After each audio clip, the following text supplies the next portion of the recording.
All our way.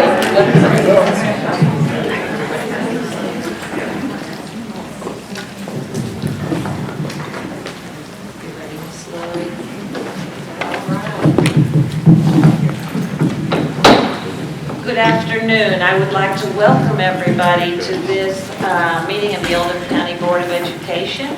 It's July 26, 2021, and we're at the Arvin Education Center. The first item of business, Superintendent, is to approve the agenda. Do you have any corrections or additions, sir?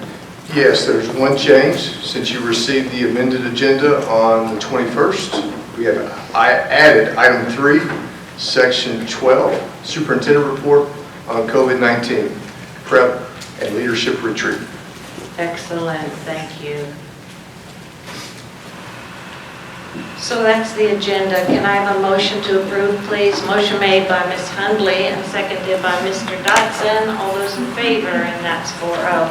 Let's go straight to the instructional session, Dr. Radford. Okay, Eric Davis will be presenting an update on the drug use in the past year. Then Leslie McKinney will be presenting an update on MAP data. Eric? Welcome, Mr. Davis. All right, so this is just a yearly report on drug usage, behavioral incidents from the previous school year. Obviously, with COVID and the back and forth in and out of school, your numbers are going to look a little bit skewed. However, I believe you all have the report in front of you. So this past year, the 2021 school year, there were 16 violations of 16 different students. So we had no repeat offenders for this year. And as you will see, there were 2 sale or distribution of marijuana THC within the school district. And those obviously came before you. You're aware of those. 1 use or possession of alcohol, 12 use or possession of marijuana and THC. And I will tell you that all 12 were THC, synthetic marijuana, and 1 under the influence, just meaning they were under the influence at school, but were not in possession of anything at the time. So that should equal up to 16. You'll see how the breakdown there is between schools. It was pretty consistent across all 3 of the high schools and just one middle school student. Yes. So one thing I just really want to bring up tonight is we continue to battle the synthetic marijuana. That is the vast majority of the drug-related incidents that we have in the district. So because of that, we really, Mr. Bohannon's department and myself, our department, we collaborated on a new device that we utilized in a pilot type method at North Oldham High School. And in just a moment, I'm going to invite the associate principal at North High, Mr. Sullivan, to come up and talk a little bit to you about how that was used and how it assisted them because it can detect vapor, where obviously you walk into a restroom and you're very likely to smell it or see it. So I'm going to invite Mr. Sullivan up now. He's going to talk to you just for a minute about that, and then I will come back and tell you what our plan is moving forward. Thank you, Mr. Davis, Yes, ma'am. and welcome, Mr. Sullivan. Thank you. Good evening. As Eric was talking about this year, we have 3 main bathrooms that students use. We have one that's the 500 bathroom, which are our largest bathrooms. Then we have 2 smaller ones, one upstairs, one on the main floor by the cafeteria.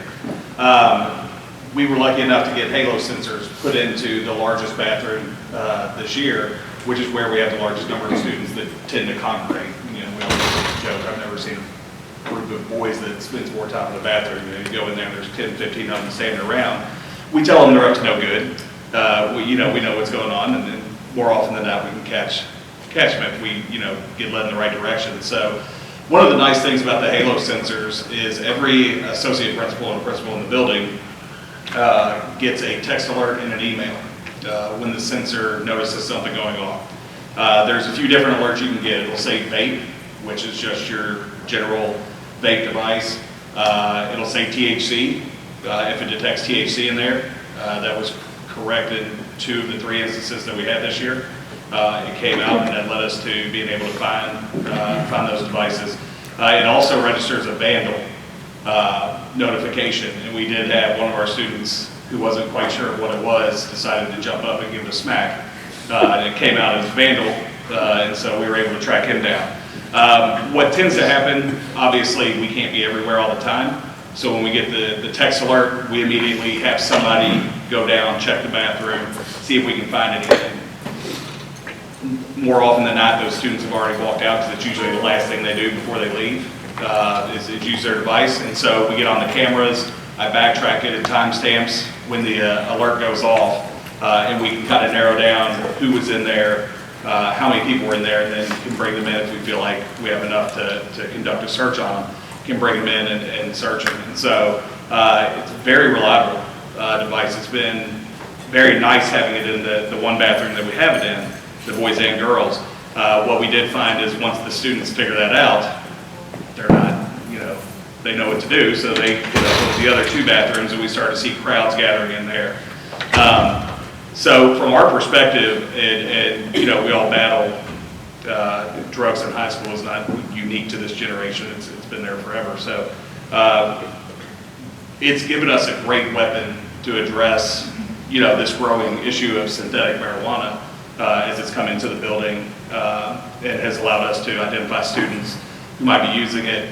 We can also identify some students who we think could be trafficking it, and we feel like it has lowered the usage in the building. When it was an AB schedule, they hardly ever went off, mainly because we had people outside the bathrooms limiting the number of people who went in.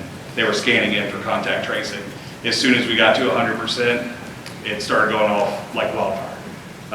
And so I think it's a very useful tool that could be implemented at all the high schools if you can get them in all the bathrooms. And obviously cost is an issue, but if you can get them in all the bathrooms, it takes the escape options for the kids out of the picture, and I think could really improve our ability to monitor and find those devices that we need to. Excellent. Stay tuned and let me ask if board members have questions yet. Mr. Dodson. If you got 10, 15 kids in there, how do you single out the one? Because the quickest that something happens, one of them's going to start running out. Right. Yeah, and so that's a problem anytime.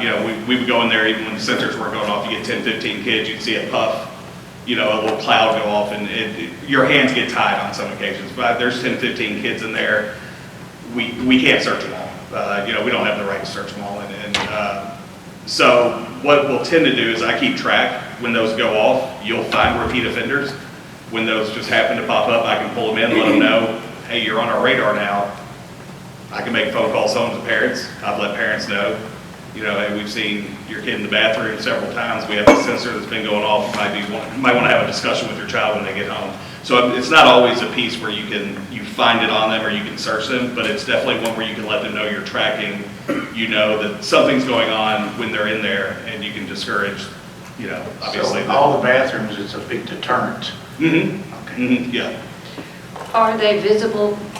They must be if we had a student reach up and smack one, and so our students are aware of where they are and what they are. Yes. There's 2 in each bathroom. They have, I believe it's a 12 to 15 foot radius in there. So there's 2 in those larger bathrooms. You can see them if you know what to look for. They don't look like your average smoke detector. They're actually really thin. I know we've had students who tried to trick them into either not registering any vape because I guess they went online and found that if you wet paper towels and throw them up next to it, the humidity that typically sets it off can trigger it. It doesn't work. They tried that and they got caught. But it'll tell you that. But yes, they are visible in there, but the deterrent factor alone has been nice. Do they also recognize regular cigarette smoke? Yes, I believe they do. We haven't, no kids really smoke cigarettes in the building anymore, but so I haven't smelled that in a few years, but yeah, they will. They'll pick it up. Thank you, Mr. News. Any other questions? Mr. Kehoe. So is this a pilot program that North is doing and hopefully we'll implement it throughout? Yeah, so on that's what we wanted to talk a little bit about. it is something that we would like to do moving forward. And what I told Dr. Radford is that I will put together a pricing plan and for you all to review. Just off the top, it is for two, and it's not just obviously the cost of the actual device, it's the wiring and the work that goes into it. So really you're going to look at about $5,000 per bathroom. So it's a lot, it's expensive. But I want to bring something up that is really important for the community to hear as well, is that we don't do this to get kids in trouble. Right. But this past year, I've witnessed a student unconscious. It is very scary, and kids do not recognize the dangers of synthetic marijuana. It is not the same. Not that I want kids using marijuana at all, but synthetic, you have no idea where it's come from. They're often sold online on black market type things. Kids don't know where they're coming from, and you have no idea what is inside a device, oval cartridge that's about a ½ inch long. So I've seen severe issues with kids using these who have to be transported to the hospital.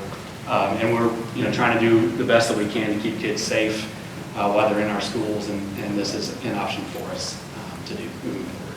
Excellent. One more question, Mr. Kehoe. What's the range? I noticed it said you could listen for audio for gunshots. Yes. What's a range of, I guess, linear feet for the gunshot? Yeah, I'll have to research and let you know the specifics on that. Mr. Bohannon and I talked a little bit about how far we want to use those as well, because we can also set up our SROs to get those. We typically keep our SROs separate initially from the disciplinary of a drug use, but we can set them up to receive, obviously, the alerts for that type of situation if there were to, God forbid, ever be one. Thank you. Thank you, Mr. Kehoe. Anything to add, Superintendent? Just really appreciate Mr. Davis and Student Services for their work on this, and Mr. Sullivan, thank you for sharing your perspective from North Campus. Thank you both. Excellent. Thank you, Mr. Davis. Yes, ma'am. We are ready to move forward with the second part of our instructional session. We want to welcome Leslie McKinney. Welcome, Ms. McKinney. Thank you. Good afternoon. Good afternoon. We are excited about the opportunity to share data with you much sooner than we typically do. As you know, data was fairly limited last year from a state level. We did do some spring testing. You will see a little bit from ACT at the end. But most of our data is going to be such that we can't do a lot with what's released in the fall comparatively. The testing window was drastically shortened, and really and truly the main reason why states even continued with state testing last spring, it wasn't a district decision, it wasn't even a state decision. The federal government required participation, particularly because of some underperforming groups. So we will certainly look at that data for what it's worth when it comes out in mid-September to early October, but we know it's critical that we put our hands on meaningful data just as quickly as we can to ensure that we start the school year off with an awareness of what learning loss potentially took place as a result of COVID throughout all of last year and even due to the spring of the year before as we started those early closures. So what we're bringing you today is the best data we have available. It's extremely good data. It is norm reference data, and in many ways it's stronger data when you're looking at it for things like learning loss than even a K-PREP or a state test would be, because it's given more frequently. And historically, we've been giving it since about 2012. So we're going to share with you today just some math information. This data is big. There's a lot of it. We have not dedicated a lot of time this afternoon. However, I've given you a lot of data ahead of time and also provided the board with that as you move forward. Certainly, if you have questions or if you want us to come back and have more conversation, we can do that. But if it's okay with you, I'll move relatively quickly unless you stop me. And we'll get an eye or a bird's eye view on what we see as potential learning loss as a result of COVID. Excellent. Thank you. So as we get started, the first thing I wanted you to know is we started this data analysis this year from the lens of a researcher, really thinking about what questions did we want to ask. And while that certainly drives all data analysis, it was more important this year that we do a lot of statistical work around what we saw. What I mean by that is we can, of course, just like everyone across this nation who had intermittent learning, school closures, virtual learning, that happened everywhere. We have normal variances in data from year to year that you see. That's just a normal part of doing school, different groups of kids as they move through. We anticipated that those variances would be a lot greater due to COVID, and so we really felt the need to step it up and make sure that when we look at these variances, if they are a decline, for example, and you'll see that shortly, were they statistically significant declines, ones that are not as easy to recover from. And so we are looking at all of that when we look at this really deep dive into data. Specifically, we're going to look for any learning changes today as it relates to math from K-8, but we're also going to look at potential impact to ACT in the area of mathematics from the spring with our juniors in March. We also obviously want to pay attention to what research would suggest, and even our own experience would suggest, that typically when there's learning loss, those students who are in the most vulnerable groups on a federal basis, those being certain racial groups, poverty, those sorts of areas, they tend to be hit much harder when trauma happens. So whether that be hurricanes or things like we had here, pandemics, or water losses across the country. And so we wanted to pay attention to what the impact was on our most vulnerable groups of students as well as our student body as a whole. And finally, again, we wanted to make sure we understood the depth of significance of the data that we look at. So we want to be really clear that looking at data through the lens that we're going to be doing today is different than what we typically do. When all things remain the same, year to year, the same kind of things happen, you tend to look at data from a very judgmental perspective, and you should. We put these things in place, are we getting better? We have those questions and answers every year that I come before you. This year is going to be a little bit different because there are a lot of factors, obviously, that were outside of our control. So we're not looking at this data to see, did we do a good job with BLA? How did NTI work? We have no way of knowing that. We have no way of knowing what the impact was on individual students and their families and their homes that then transcended to their ability to achieve this past year. We had a lot of intermittent closures, lots of things at play. We know that there were some social, emotional, mental health connections that many of our students and families underwent. So we have no way to isolate those variables. All we're looking to see is, was there learning loss? And if so, where was it? So that we can jump in right off the bat when school starts and start to mitigate the damages of that learning loss. So when we talk about learning loss moving forward today, I want to talk about it in two sort of terms. One is an obvious decline. Our data actually goes down. That would be a learning loss. But also we want to recognize learning loss as lack of projected or predicted growth. So we anticipate every year we're going to get better, right? Not stay the same. If we stayed the same, that would be a learning loss because we didn't get that projected growth. So when I talk about learning loss, it's going to be through both of those lenses today. So our first research question was there a learning change in math? We're going to look at that through two lenses, achievement and growth, just as I spoke to you about. And the first one I want to share with you is that we're looking at learning loss through two different lenses as well on a bigger scope, meaning we closed school in March a year or so ago, right? We had 3 months without schooling. We didn't do state assessments, if you recall. Then we went into the summer, and then our kids started back in the fall. So the first question we had was there significant learning loss as a result of those spring closures with initial COVID that caused our students to come in this past fall at a lower achievement level than what was typical? So we looked at fall, and then we wanted to know that once we got them into school, we had them for a full year, regardless of what disruptions we had, was there an achievement loss from fall to spring? So you're going to see several data points that are all looking at data in a different way, but getting at those two things. To what degree and when and where did that learning loss occur?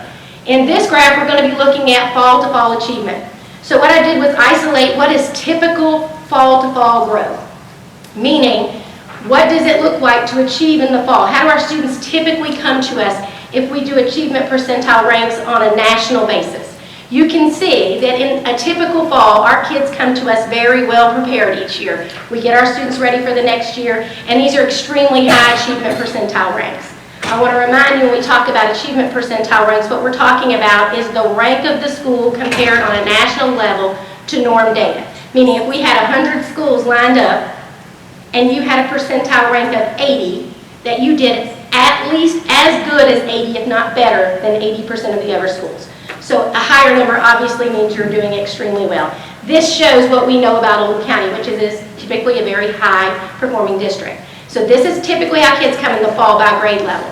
I want to throw into how our students came to us in the fall of this year with achievement. And with the exception of just a few grade levels, we saw some pretty significant declines in how our students typically come to us in the fall. That would indicate to us that there was a learning loss, probably as a result of the spring closures and then that summer slide that often happens sometimes with students as well. So our next step was to find out, was that loss significant? We wanted to know if it was a fluke, is it easily recoverable, or was it significant? If you look at where we were in the fall of 2019, so the black bar represents what's typical, the dotted line represents what we did just the fall before. And you can see we're drastically lower in terms of how our kids came to us prepared in the fall of this past year compared to not only the year before, but what is typical. That's another visual of that learning loss. So if you're looking at the distance between those bars and that dotted line, that's what that represents. You can see there was much heavier loss as a result of those spring closures and that summer slide in those middle grades than there were at the bookends so far, right? So our next look was to look at what does that look like when we talk about across the grade levels. And you can see we have quite a bit of slide going on. Again, this is just fall. This is just how kids came in the fall. And we're seeing early indications here that there was a significant slide, particularly with several grade levels. But we also see that some grade levels look pretty well untouched, which means that whatever happened in those closures in the spring and in the summer, it didn't seem to impact their readiness for fall. So we kept diving. So our next question is to say, okay, let's look at fall compared to spring. So if we look at how our kids came to us in the fall, this replicates the data you just saw, and we want to know how that compares to how they landed in the spring. So what occurred all year long through school disruption and intermittent learning, you can see that we had a pretty significant decline across the board. Even with those grade levels who seemed to be untouched by those spring closures the year before and early COVID, we see that across the course of the entire year, that decline happened across the board in the area of mathematics from K through 8. I will tell you, even though you're seeing district data, this is representative of every single school in our district. Not one school did not have these same trends. So it's not that one or two pulled it down and the others didn't pull it up. It's pretty much the trend we're seeing with all of our schools. There's another visual of that learning loss. So the last one you saw that was green was representative of that fall loss due to spring closures. This is, you can see that that loss is much more significant across the entire school year. And now you see the slide difference. With the exception of second grade, you actually saw an increase. Now, I will tell you that increase wasn't seen at every school, but it was something to at least celebrate on this one slide when we see that that slide really was significant across the board. And really and truly, we need to be, again, very vulnerable and very honest with ourselves that this is not a reflection of how well our teachers taught. Right? There are just too many factors here. It just is what it is, and our goal is to find out where are our students, where is our new normal, so that we know where to start instruction. We have no doubt that we have the skill with our instructional staff to recover from COVID. It will not be quick, but it will be very intentional, and we're wanting to make sure we know exactly where to start. So if we look at a typical bell curve, this is an example of our bell curve. Now it looks slightly different than what you'd see in a typical bell curve, which usually is a perfect curve that's very tall and very narrow. You can see that our curve is very spread out, the data is very spread out, and what this visual just indicates to us is in a typical year, we have much more high-performing students than we do low-performing students, which is what that skew represents. That's typical for us. We have a lot more high-performing students. You saw that on that very first screen, right? Very high achievement rates.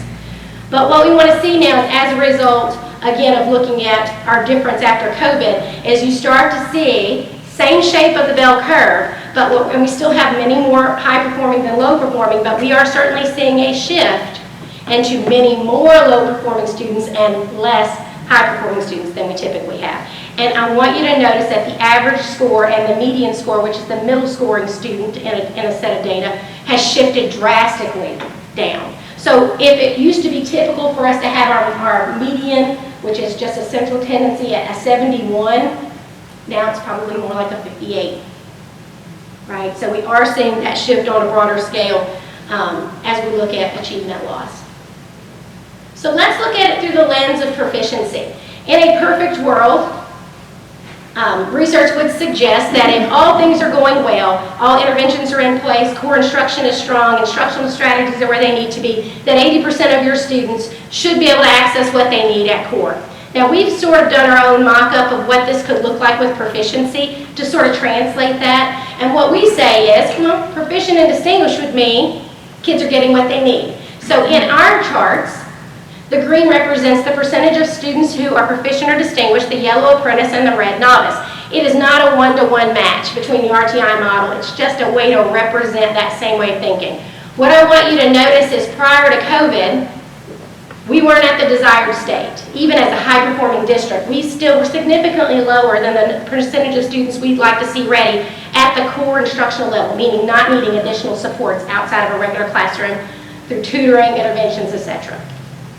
Now I want us to look at the difference in how kids came to us in the fall of 2020. This would be an indication, if statistically significant, we'll share that in a second, that spring closure and that summer did impact students, just like we saw with achievement percentile ranks. The proficiency data is telling the exact same story. Students did come in lower than what is typical. And then look what happened by the spring. So now we see, yes, they started to fall at a deficit. Were they able to make up that ground and recover? No, they obviously weren't. We're still in the midst of COVID. And now you can see that we are about a little over half of where we want to be in our grade levels. This is 3rd, 4th, and 5th. You're going to see the same trend with 6th, 7th, and 8th, albeit their core is just a little bit better from the jump. They had the same struggles that we are seeing. Many more students, you'll see a different visual in a minute, at the novice rate than we've had, and a lower number of students who are exiting or going to the next level ready. If we just look at that green part of the chart, we're talking about proficient and distinguished, right? If we look at fall 2021, this is how our kids started this year. That's what the red represents. You can see this is just another visual of how our percentage of proficient and distinguished dropped off drastically over the course of the year. So just a different way of looking at that same data. If we want to see what happened with our novice students, this is what they ended up with in the spring, but this is where they started in the fall. So just the opposite, many more novice kids than we had in the fall. We are ending the school year with. All of this has obviously tremendous implications for how we start school, which is why we're diving in really deep right now. And then I think it's really important that we pay attention to our distinguished students. We are a high-performing district. We have a lot of distinguished students. We have seen over the course of the last 3 or 4 years a decline in our percentage of distinguished students in both content, well, all content areas, to be quite frank. But since we're talking about math, what we wanted to see is that trend continuing? Are our kids who are the highest performers able to hold steady through this pandemic? This is where our percent of distinguished came in the fall. And you can see that those also dropped pretty significantly over the course of the year. So this is not an issue of our most struggling students we need to be more attentive to and put outreach out to. And this is not an issue of our highest performing. It's all of our students have been impacted by the COVID pandemic. All of them have. Was the virtual data separated from this? Or It was not. It was not. And I'll tell you why. Some of our students, many of our students who are virtual learners did not take the assessment. So then you may say, oh, well, they weren't included in the data. Do understand that when we ran the statistical analysis, we did compensate for the fact that the count was off and that there was an unequal variant there. So, but that's a great question. It would be helpful if we thought that there was a significant number that could have done this harm to try to peel back some, but we wouldn't have gotten a full picture. For example, when we start to look at growth data, some of those kiddos in VLA may have taken the fall assessment, they didn't take the spring. So if they didn't take the spring, we can't get growth. Does that make sense? If there were just, again, too many variables. So excellent question. We would have loved to have known that. That is something probably schools to some degree can do a little bit easier than we can. But at this point, the data is so significant and so broad, we anticipate we would have seen the same results. We have to assume that those students went through the same trends that we're seeing. So fall, spring, again, slide was across the board. The least significant was at kindergarten, but I want to be real clear. There was a significant decline at kindergarten. This graph is a little bit misleading because our kindergartners come to us so much higher than what kindergartners typically come to a district across the nation that even with substantial learning loss, and you'll see that in just a second, it still doesn't appear to be as big of a slide as it actually is. Okay, we have to remember our district in the context of the world and especially our country. So now we're going to look at growth, because achievement is important, but we want to make sure we understand how students are growing. So going all the way back to the fall to spring growth of 15-16 to what's fall to spring of this year. In a typical year, this is our growth. Now, we have recognized, and this board has seen through numerous presentations, that growth has been our weakest point as a district, which is why we haven't seen a lot of growth. We're still high achieving, but we haven't seen a lot of growth, particularly by some populations. So what this essentially says is it is a percentile rank. So if I'm looking at third grade, in the fall to spring of 15-16, they only grew at the 22nd percentile rank. So these are extremely low growth scores. So with the exception of kindergarten, we don't have very strong in a typical year growth scores. But let's look what happened during this fall to spring. So now we're moving, for example, from the 81st, there's those kindergartners I told you it looked like that 99 to 93 wasn't that significant, but skipped all the way down to the 5th. What you also need to understand about a conditional growth score is it's different than achievement. Conditional means that we are looking at growth through a certain condition. In this case, we want to compare our district to other districts similar to us. We don't want to compare Oldham County to the most struggling school district in an inner city, for example, or in a rural community. So this is growth compared to other folks who perform like we do, which means it is possible for high-performing districts, obviously, to still have that growth. And also understand that, again, all schools and districts went through what we went through. They all had intermittent learning. They all had bouts of virtual learning. And so we know that, that we can compare apples to apples. This is just going through really quickly. I'm just going through this part pretty quickly for you. But essentially, this just shows the statistical significance to what this loss was. So in other words, yes, there was an obvious loss. Was it really significant? The answer is yes. To the highest degree that this data can be run, this is highly statistically significant. This data is accurate. Okay? And you can see if you just looked at the mean average at the top, going from the 65 as the average to a 55. More importantly, looking at the median. Median simply means the score in the middle. So if you laid all the students' scores out, the score that landed right in the middle shows you that half the kids scored lower than that and half the kids scored higher than that. It's a really stronger measure than looking at something like a mean average because it lets you know relative and outliers don't pull it one way or the other. But so think about this. Prior to COVID, our median score, our kid in the middle was scoring at the 71st percentile. That's very high.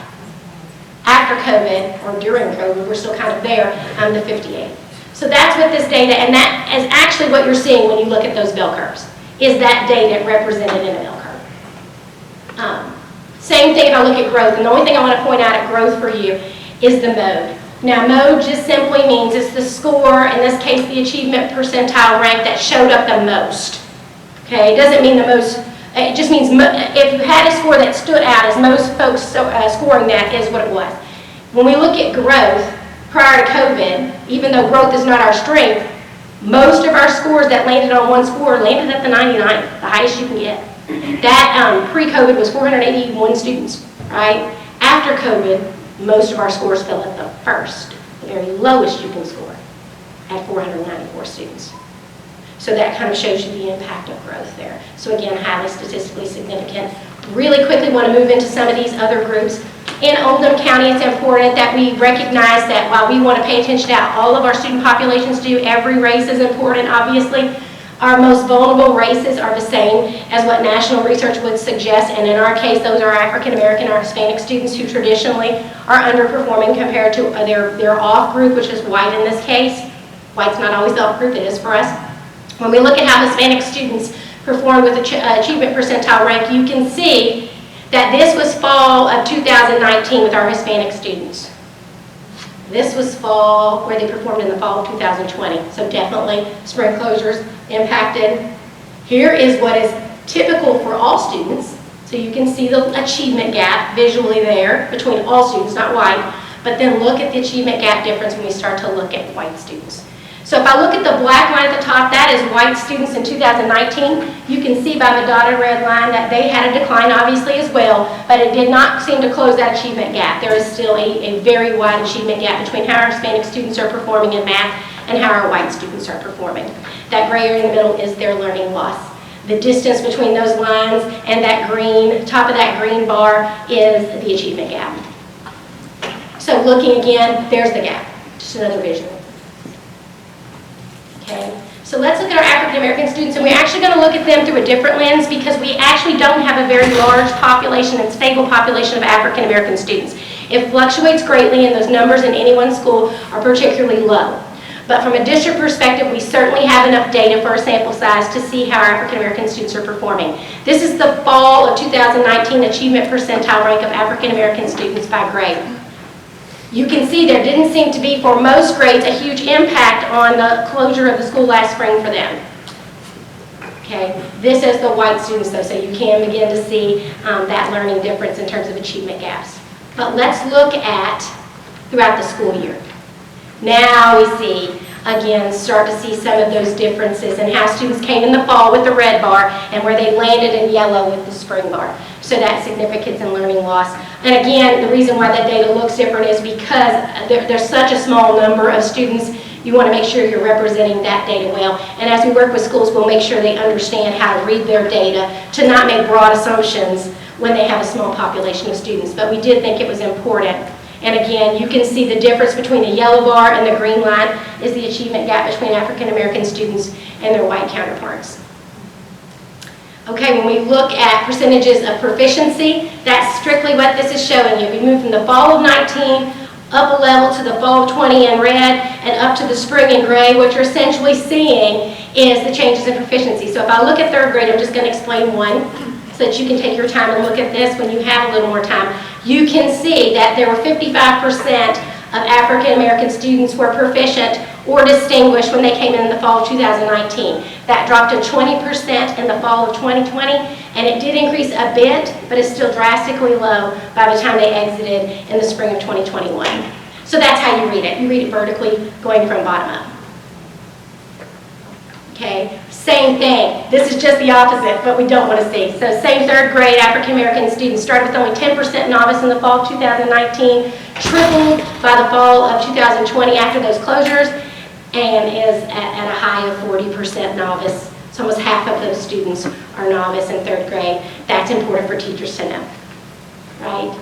So again, you can look at that same data with your Hispanic students. And then we did the same thing with distinguished, and I won't go over that for the sake of time, but if you have any questions, I will take those. We're going to start to wind this part up, then I can take some broader questions, but I do want to get to that ACT data. It's just one slide, but I think it's impactful for you. Can we pause? Yes. For just a minute, Ms. McKinney? I want to ask if board members have any questions or comments, let me know. One reflection that I made was, I have no doubt that at some point our students that are performing at the distinguished level will catch up. And I know that with the administrators and staff that we have, that will happen. Proficient students will make progress. The students that I think I am most personally concerned about are the novices. It will take longer and be more difficult with this learning loss, I think, for our novice students to make progress. So I just made that reflection. And the second thing is, we have invested in this district in some additional math resources. And I know that Dr. Smith, I call him Dr. Dillon, is all over this. And so we do have those things to offer. And so this piece of awareness, I think, is huge for all of us to be that much more aware. So thank you, Ms. McKinney. Let's roll with ACT. So one last thing is the other group that we really want to look at is the issue of poverty. In the context of our community, our poverty is really quite low. The problem we have is we are very unique. You won't find many places just like us in terms of within one district having such drastic poverty across each of its schools.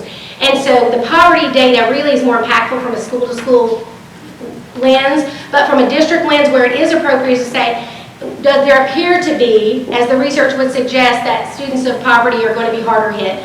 And our data would suggest they absolutely will be. And what we did was just simply isolate our Title I schools from our non-Title I schools. That would give us a strong indication that they likely were negatively impacted. And I will tell you again, as schools start to look at their own data, they'll be able to look at that a little closer. But you can see, with the exception of kindergarten, quite a bit of decline there for our Title I schools. okay, and that was for the fall, and then again, throughout the year, that got even bigger. So those students, that gap has continued to grow under the COVID situation. When we look at ACT, we're not sharing school level data with you today, and we're only sharing the math piece because we were talking about math at this point. I will tell you that we expected and anticipated that ACT would be impacted just like all of our data would be impacted. This is not embargoed data. Schools just received this data a couple of days ago, so we certainly didn't want to share school by school data until they had a time with their leadership team to really see what's going on. But we did want to give it to you hot off the press that we did see learning loss with ACT in the area of mathematics pretty drastically. In some areas, if you look at the first graph, that's the most important graph for me, which is the percent of students who actually made benchmark, in this case in the area of mathematics. So not just what their average score is, but how many of them met that benchmark. And so we're seeing that decline going from almost 50% of our students on a typical year dropping down to 39%. That's a pretty significant decline there for us. I will tell you every high school did experience some learning loss, some more than others. And then you can see obviously the average ACT score in the area of mathematics also dropped as we look at school year to school year. Obviously we continue to be way above the Kentucky average, and we still compete very well on a national level, but there were some declines that we want to be aware of. And then again, we also wanted to look at how those declines may or may not have impacted those special populations. So those are just some really broad graphs to give you an idea. Schools will be digging into that. And if I can, I'll just end with the fact that our next steps, obviously a lot of work going on in core. We're talking about math. We've got a lot of resources going there, as Ms. Fletcher said. But we also are going to be doing deep data dives for each school. And so every school will have this level of data actually a little deeper for their own school that they can work with their team with. They'll run through some protocols, and it will help them identify where to target or where their leverage points are to get started, because this is big work and we want to get started just as quick as we can. But we appreciate your time and know that we are focused and ready to address this issue as soon as the doors open. Superintendent, any additional remarks, sir? Yes, Ms. McKinney, thank you. Appreciate your time and attention to this data in terms of a math perspective. We know that's nationally, and it's also within our district in terms of learning loss. I'd also like to share with the board that at our leadership retreat last week, I'll touch on this later in the superintendent report, that we talked with our school leadership teams. Prior to my arrival, our district had put together a task force to support this work. So we'll talk more about that in the coming months, next month or two.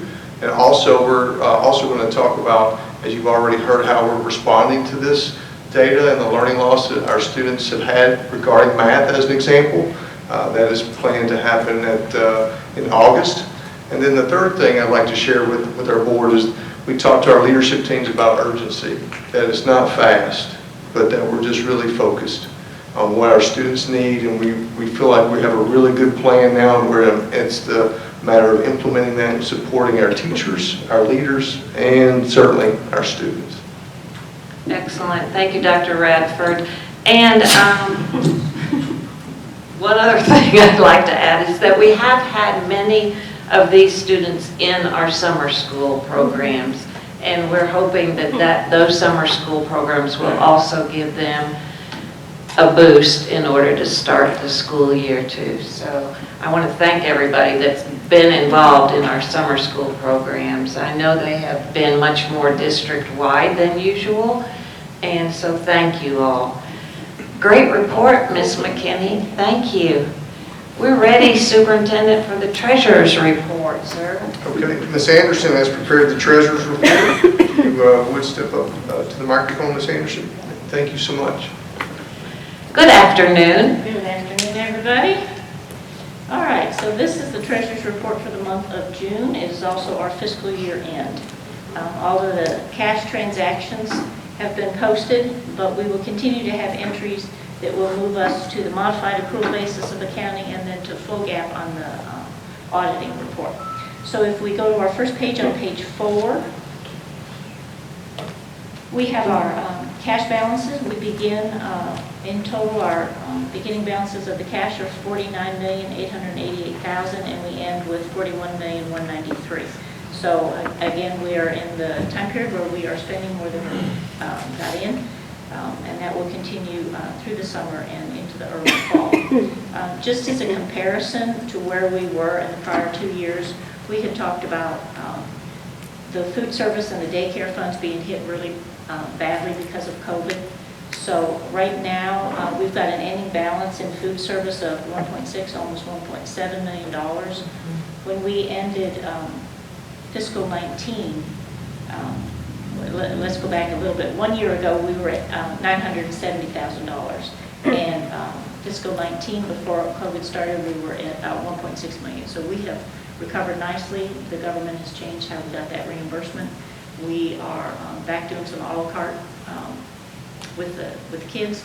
So our cash balances for food service have done very well. If we look at daycare, when we finished fiscal 19, we were at $2.3 million in cash. Fiscal 20, we were down at $1.9 million, and we are at 1.9 again. So on the daycare side of things, we have seen a number of grants. They've been able to sustain themselves, and things are looking good on that standpoint. In the next section, we've got the bonded construction funds, and the only activity on there's a little bit of interest. On the following page, we have our cash balances. Only a couple of things I want to draw your attention to. In the middle of the page, we have special revenue fund of negative $414,000. The state has put a temporary year-end hold on getting reimbursement for that, so we will catch up on that in a month or two. And then the capital improvements are also negative, and we will be having a bond issue that will square this up. If we go to our next page, the historical actuals comparison report, on our first line, we've got our year-end numbers for the past 4 years for our revenue, and you can see we've got revenue in fiscal 18 and about 84 million to 86 again in 20, and really a slight decline in fiscal 21. I want to remind you all that we do have 2.2 million of that was a seat replacement, so our number really would have been close to 87. So we're just seeing slight increases each year. And we were very close to budget, and we would have been slightly over budget if the seat had been included in there. So if we look at why we are slightly over budget, and that would be primarily in our donations and in our vehicle property taxes. So folks are continuing to buy cars. On the next line, we've got our salaries and benefits. Again, we've got a full year in here. So we've got salaries moving from fiscal 18 from 70 million to 71 million to 78 million, which is a large increase. So that included our $2 million fringe benefit bonus. And so we have held pretty steady for fiscal 21, knowing that we did have an extra $2 million last year. So really our expenses are up a little bit, $2 million this year. However, we were able to see reductions in overtime, some miscellaneous other pay, and the schools also reduced the staff that they needed at the school level. So we really helped ourselves in those areas. As we look in the next section at the individual revenue items, property tax, very close to budget. The property franchise tax is down. This is a statewide shortfall that nobody has really been able to explain. On the delinquent property tax, we're seeing a large increase from 20 to 21, and not really surprised considering the state that we were in. But as you see, we weren't too much different in fiscal 18. The motor vehicle tax on the next line, we were above budget, and we will have some additional late arriving revenue, about $400,000 coming for that as well. Utilities tax, pretty much on target, and the SEEK program, the only shortfall is that SEEK replacement. And the capital outlay and building fund, pretty much on target.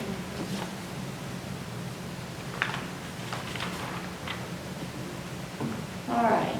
If we move to the next page, we've got the full detail of the revenue. The one thing that's different this year is that we actually do have all of our on-behalfs in. The state was able to provide those this year, so those are all in. They tend to kind of skew the numbers a little bit, so that previous page is really the better one to look at, a summary of the revenue. If we go to the next page, we see the salaries and other expenses over historical perspective. Again, if we look at this salary line item, we go from 63 million to 64 to 66 and to 68.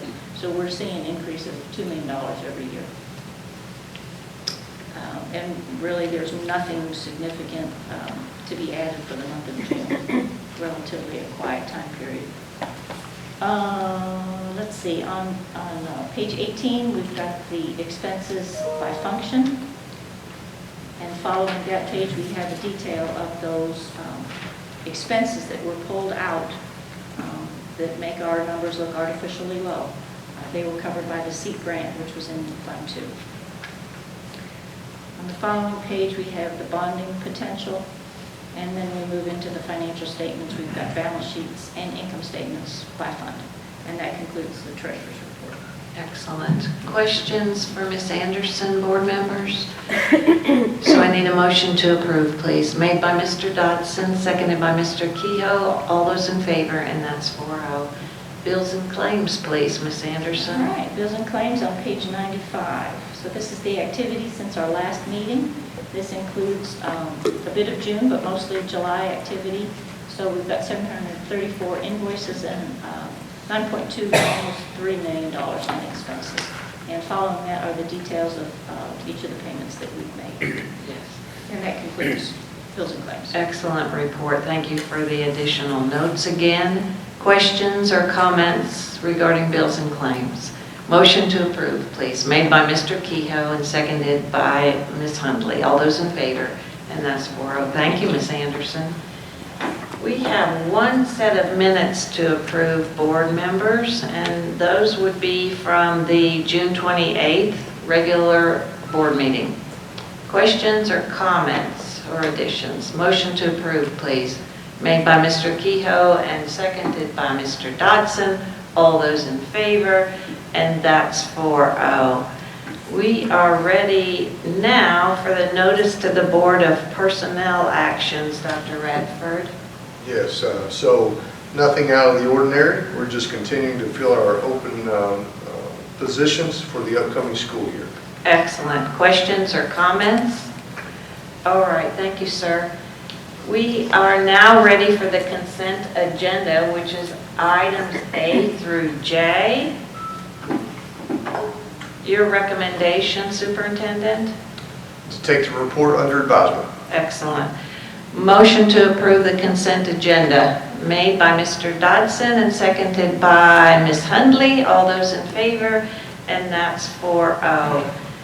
We are ready then at this time to go into executive session. Let me remind everybody that the board goes into executive session to discuss the following matters tonight. 3 litigation matters pertaining to student injuries, 1 special education matter, and an employment claims matter. The board needs to go into executive session pursuant to KRS 61.8101C to discuss litigation preparation, the public disclosure of which would jeopardize the board's position. So I would like a motion to go into executive session, please, made by Mr. Kehoe and seconded by Ms. Hundley. All those in favor, and that's 4-0. So we will pause now, ladies and gentlemen, and we usually return within about an hour for the second half of this meeting. Thank you. Earlier session is laughing at my mind. Is it on? No, it's not on. Tap it. It should be on. Did you check? 6 seconds.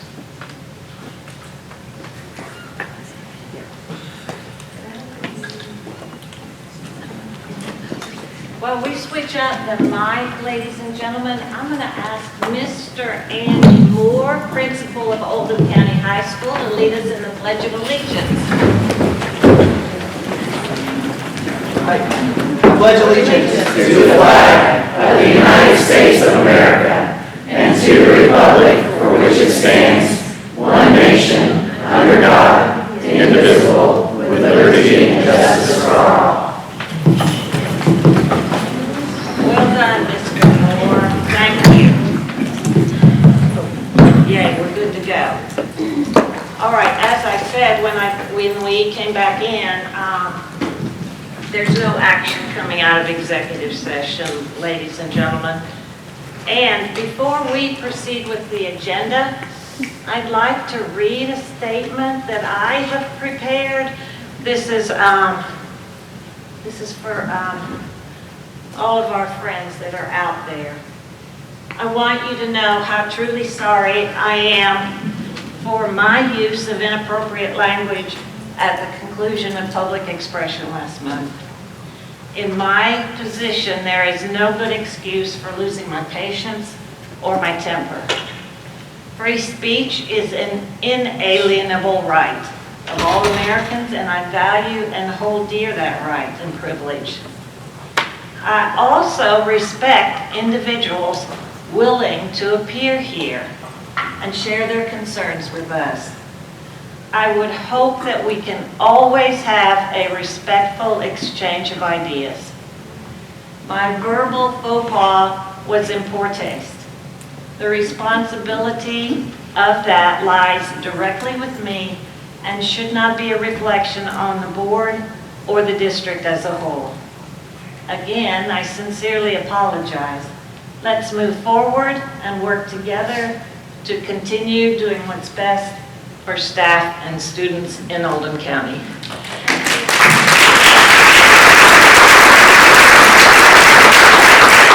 That's not necessary, but thank you. We're going to jump right in. It's time for public expression. If we can cue Mr. Williams.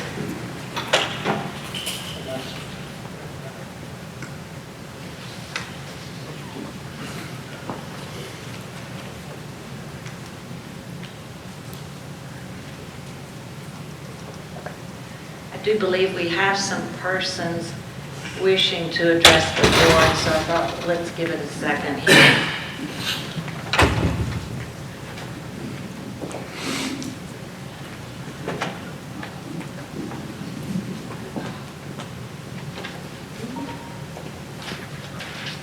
Mr. Williams, you know offhand how many folks we have? 19. 19 persons wishing to address the board. That's excellent.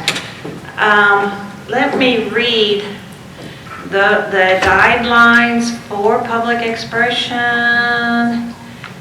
and they are that speakers should register by signing the sign-in sheet upon their arrival at the meeting. The board will call upon speakers in the order in which you are signed in.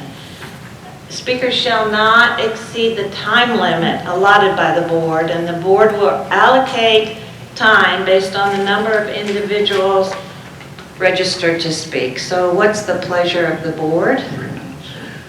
Do I hear anything different? 3 minutes. So we'll abide by that 3-minute time limit, and I ask that you all respect that time limit for each other.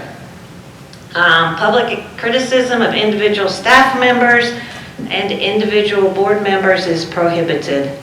Concerns about individual staff performance should be addressed with that staff member directly, or his or her immediate supervisor, or the board chairperson. Public expression is not a question and answer period. I think you can understand that in the interest of the time that we have. Any questions expressed by a speaker will be noted with directives for an appropriate administration follow-up. The board, however, reserves the right to respond appropriately when necessary. So thank you for indulging me there. Let's begin with Molly Rutherford.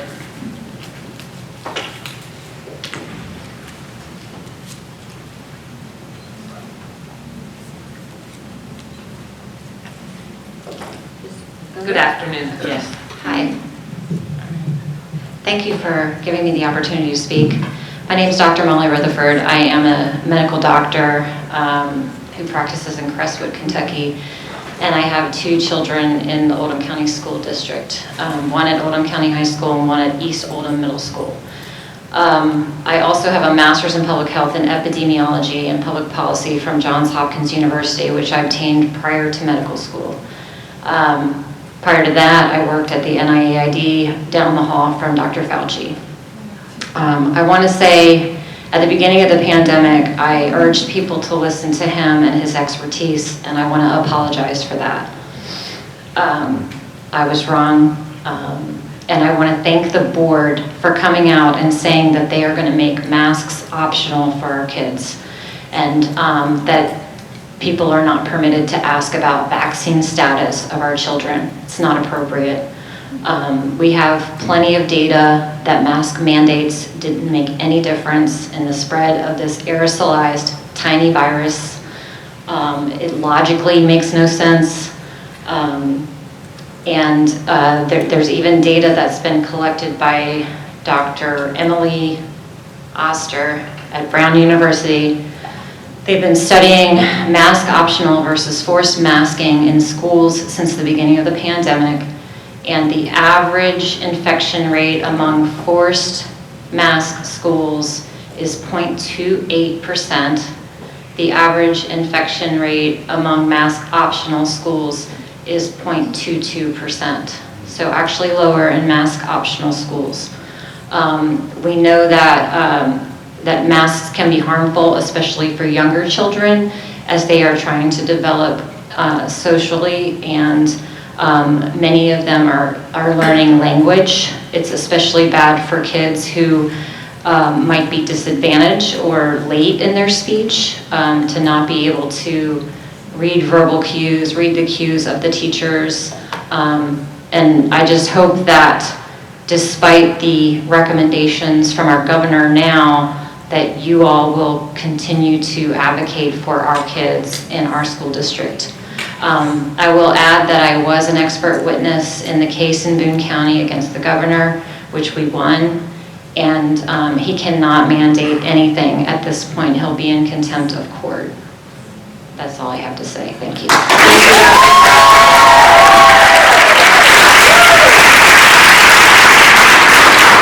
Mr. Jeff Combs. Mr. Combs, welcome. Thank you. Can you hear me? Yes, sir. Yes, my name is Jeff Combs. I am a longtime resident of Oldham County with 3 OC grads and 3 upcoming OC grandchildren. And I'm here to speak out against DEI theory. And I do appreciate you letting me speak tonight. I see a political message that is blowing up across our land that says, replace God with government, replace family with identity groups, and replace love for country with a disdain for your country. And I submit to you respectfully that I believe DEI is a piece of or part of that message, which is what brings me here tonight.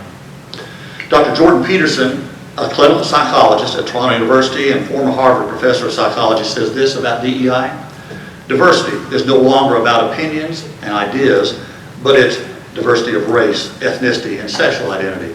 That equity is no longer about equality of opportunities, but on quality of outcome. And that inclusion is now about identity-based goals, not individual achievement. Dr. Carol Swain, a renowned law professor at Vanderbilt and a prominent black thought leader, she says this recently: the diversity, inclusion, grievance industry focuses on identity politics and division. Blaming today's families for the mistakes of our ancestors is not a prescription for unifying the country or empowering racial and ethnic minorities. Don't teach racism to our children, racism to fight racism, prejudice to fight prejudice, and hatred to fight hatred. Use the golden rule. And Dr. Walter Williams, a prominent black thought leader and professor at George Mason University, says this, where he wrote a piece called Diversity, Equity, and Inclusion Nonsense. He says, quote, again, it is excellence that explains the disproportionality, not diversity and inclusion. As my stepfather often told me, to do well in this world, you have to come early and stay late, end quote. A couple of weeks ago, I saw on public television the president of the National Teachers Union say, if the local school boards run into problems with the parents pushing back, remember the union is prepared to provide legal help. What does that tell me as a citizen? Well, number one, the establishment feels like the school board served them, not the community, and it tells me the establishment knows this curriculum is wrong, and they're just going to get pushback from the parents. A recent Rasmussen poll in July says this: 4% of American voters are in favor of these new teachings. 16% of American voters are indifferent, and 78% of American voters feel it is important or very important to teach our children traditional Western civilization values. And I would say that Oldham County is above the national average. I would also say that no government entity has a right or a duty to teach any child in America what their worldview should be. It's not their job. And lastly, Dr. Thomas Sowell, a senior fellow at the Hoover Institute and an early civil rights leader, says this: names like CRT, DEI, and SEL are not important. The philosophy behind those names is devastating to learning, growth, and success. Mr. Combs, I have to interrupt you. I hope you had time to make most of your points, but we are out of time, Yes. sir. So thank you. Thank you, Mr. Combs. Yes.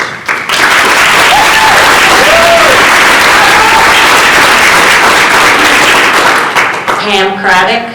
Oh. You are not Pam Craddock, sir. He was right behind me. Okay. Hi, I'm Pam Craddock.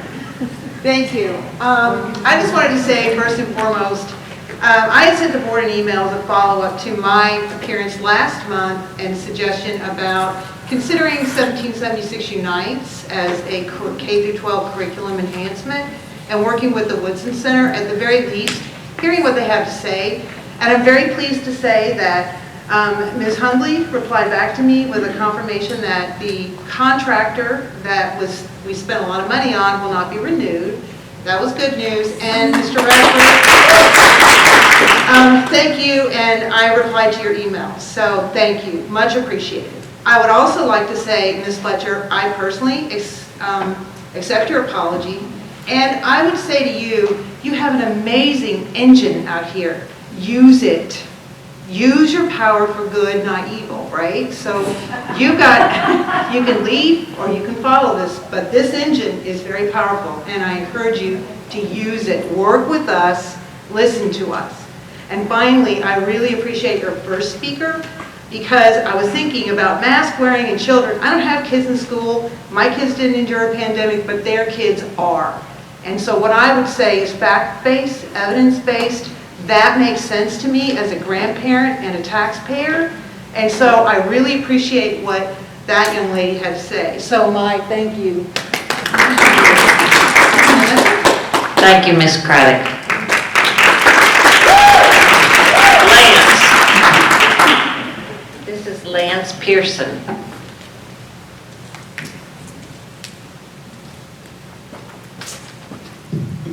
Thank you. I'm Dr. Lance Pearson. I am a product of the Oldham County Public School System. I'm also a resident taxpayer and uncle to both a nephew and niece that are early in their career here. First, I want to say I agree with everything that Dr. Molly Rutherford said. I also appreciate your apology. So the first thing on my agenda that's related to the board's agenda was I wanted to recommend that board policy make transparent financial terms of contracts publicly disclosed prior to any meeting seeking their approval, whether that be consent or an action item, that they be made public, and that also public comment be allowed before you have an executive meeting that's closed door about that. The general logic is, why have public comment if the decisions have already been made behind closed doors?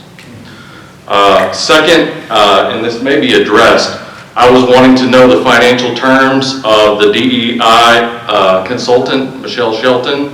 Has that contract been nixed? Was that the consultant that the last speaker was talking about? So I sent that inquiry and I haven't yet received a response from the superintendent. I'm sure that's on the way.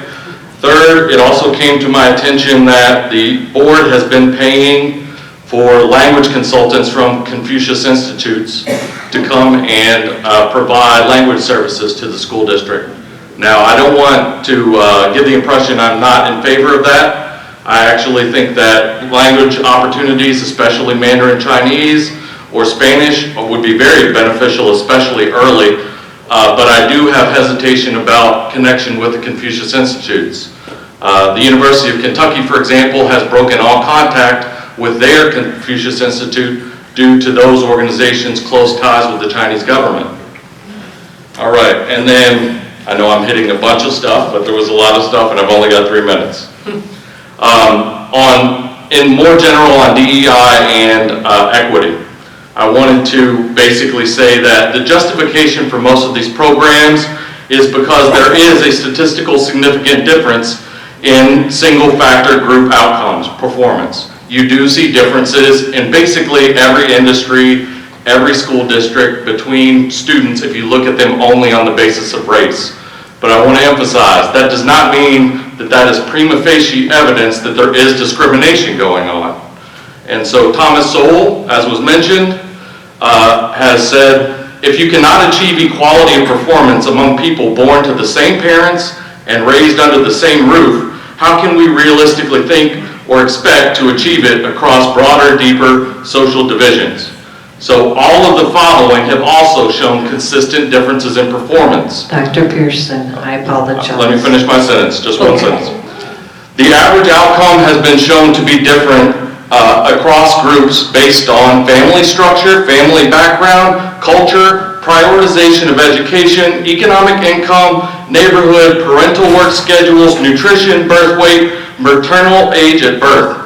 So if all of those factors are also differing factors, why are we only looking at it based on race?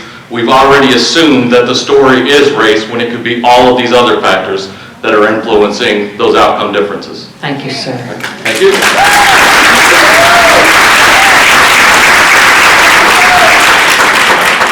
Michelle Elliott.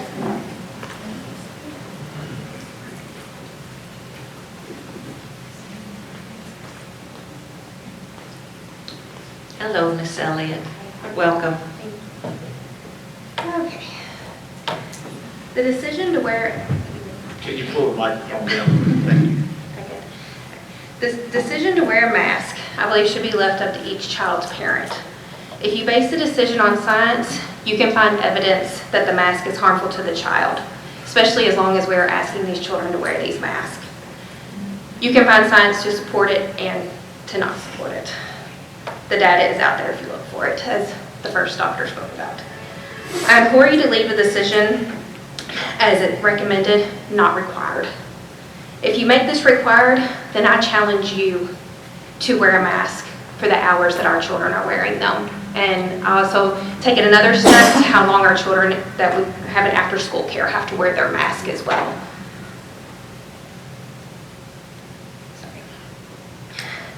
As an adult, we can make the decision to take that mask down. Our children are being asked by adults to keep it up all day long. That's not fair. Our kids rely on us to make decisions for them, and they rely. It's not fair. They are losing out on so much. As a child, I have one going in kindergarten. She's in speech therapy. She is going to miss out on so much, because she's not going to be able to see a teacher's mouth moving. She's not going to, her peers, their words are muffled. Her teacher's words are muffled.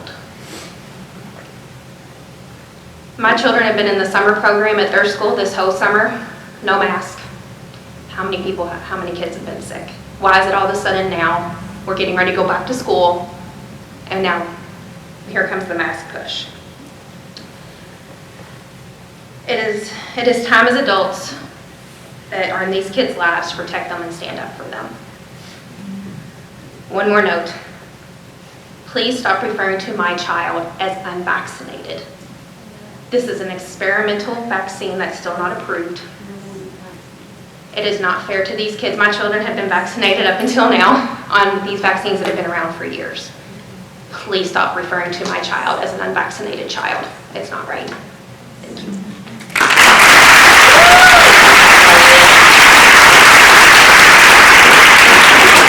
We want to wish your new kindergarten a great year in school, Miss Elliott. Amanda Colazzo. That's good. Yay. Close enough.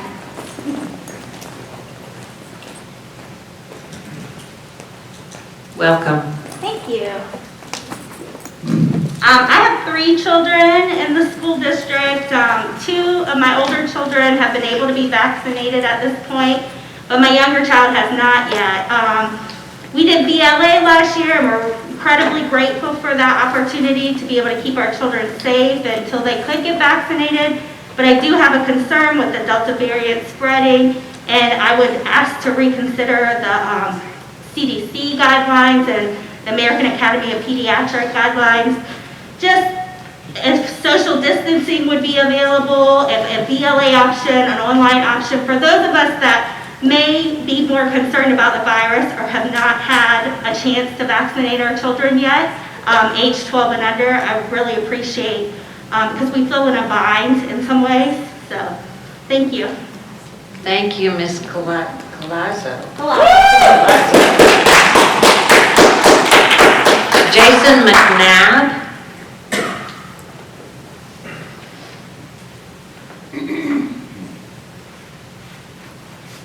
Welcome.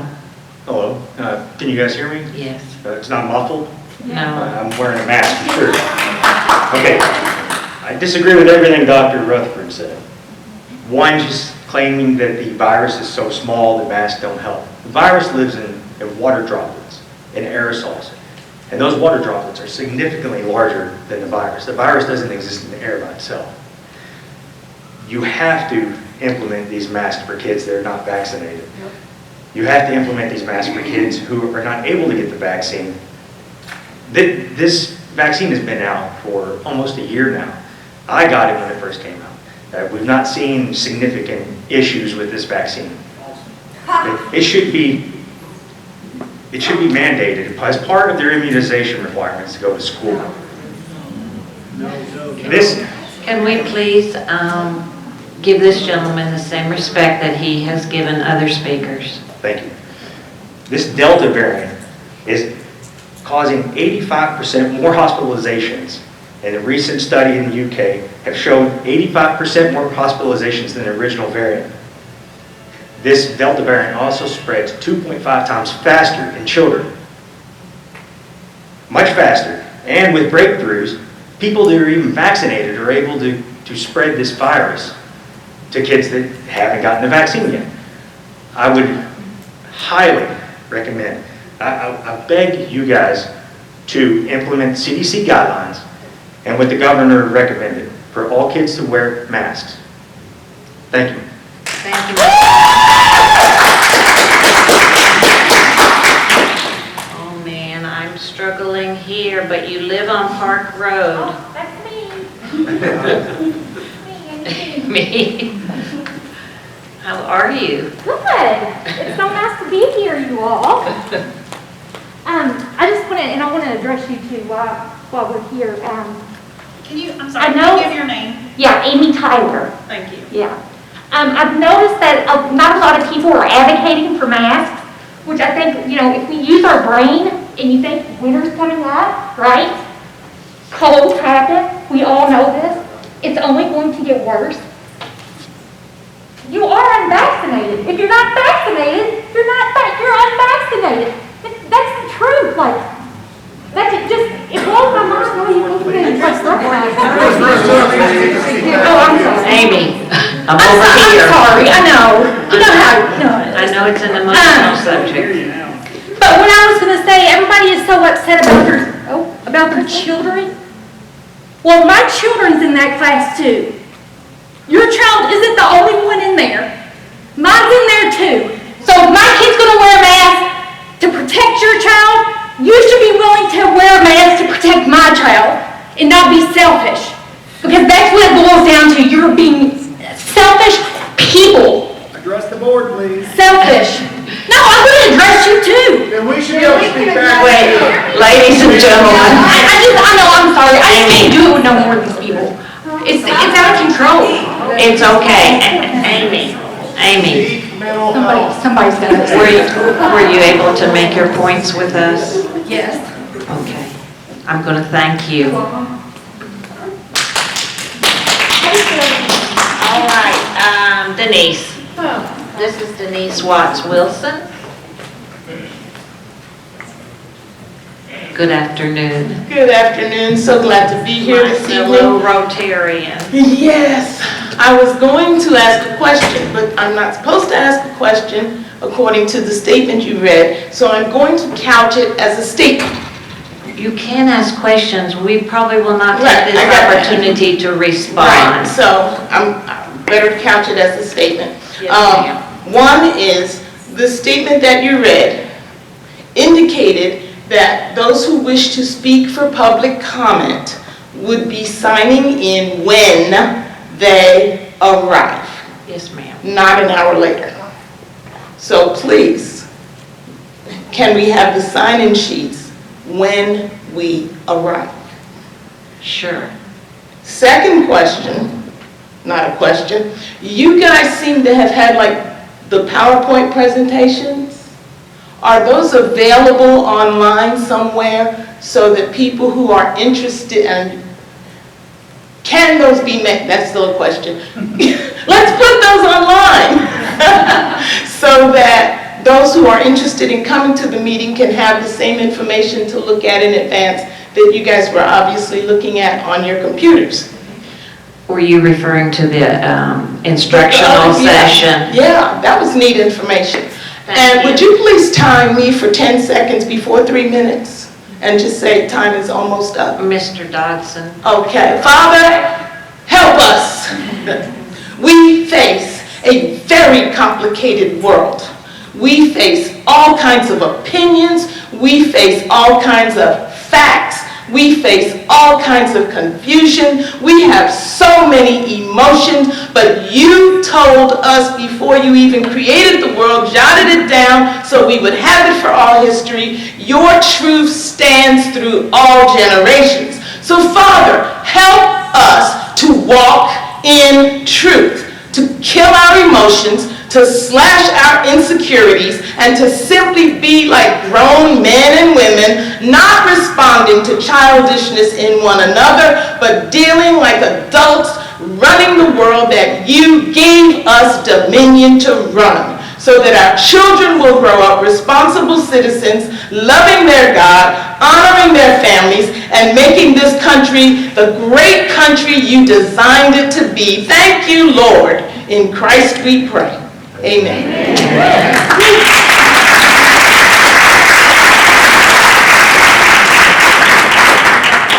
Lisa Paris.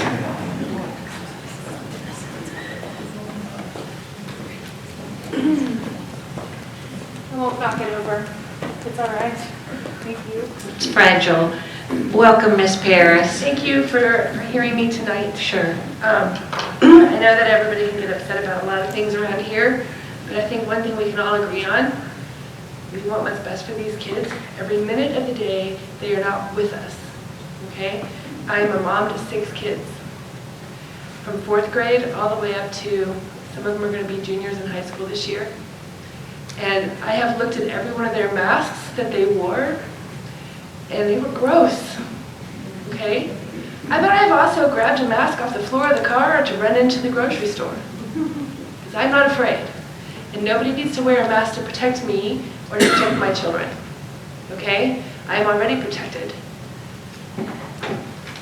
I brought my little posse because they feel the same way. The rest of the posse wanted to eat dinner instead. So the biggest worry I have for this year coming up for my students, many who have asthma, many who have learning disabilities, some of them have traumas that can never be explained, is a vacant, hopeless hallway where they can't get together with a friend or sit with them at lunch, sit next to them and share a secret, or they can't make it to a restroom that's open in time to get to class without a teacher publicly humiliating them. Why are you late? And we all know girls sometimes have to be late if they have to go all the way across school to go to the bathroom and come all the way back, right? So these are the issues that these kids are having anxiety this week about, right? Is it going to be silent hallways, long spaced out lines, no friends, no huddles, no group conversations, no giggles and laughter, just dark masks and, you know, a bathroom that you just walked 5 minutes to get to is locked and you have to walk all the way back to your class and explain to your teacher why you're late. These are the things that they're worried about, okay? They're not worried about catching a virus with a 99.7432% survival rate, right? And you know, I trust God to take care of the ones He wants to keep here and to take the ones home He wants to take home. We're not going to be able to stop that from happening. And I appreciate you guys listening. Thank you, Ms. Pierce.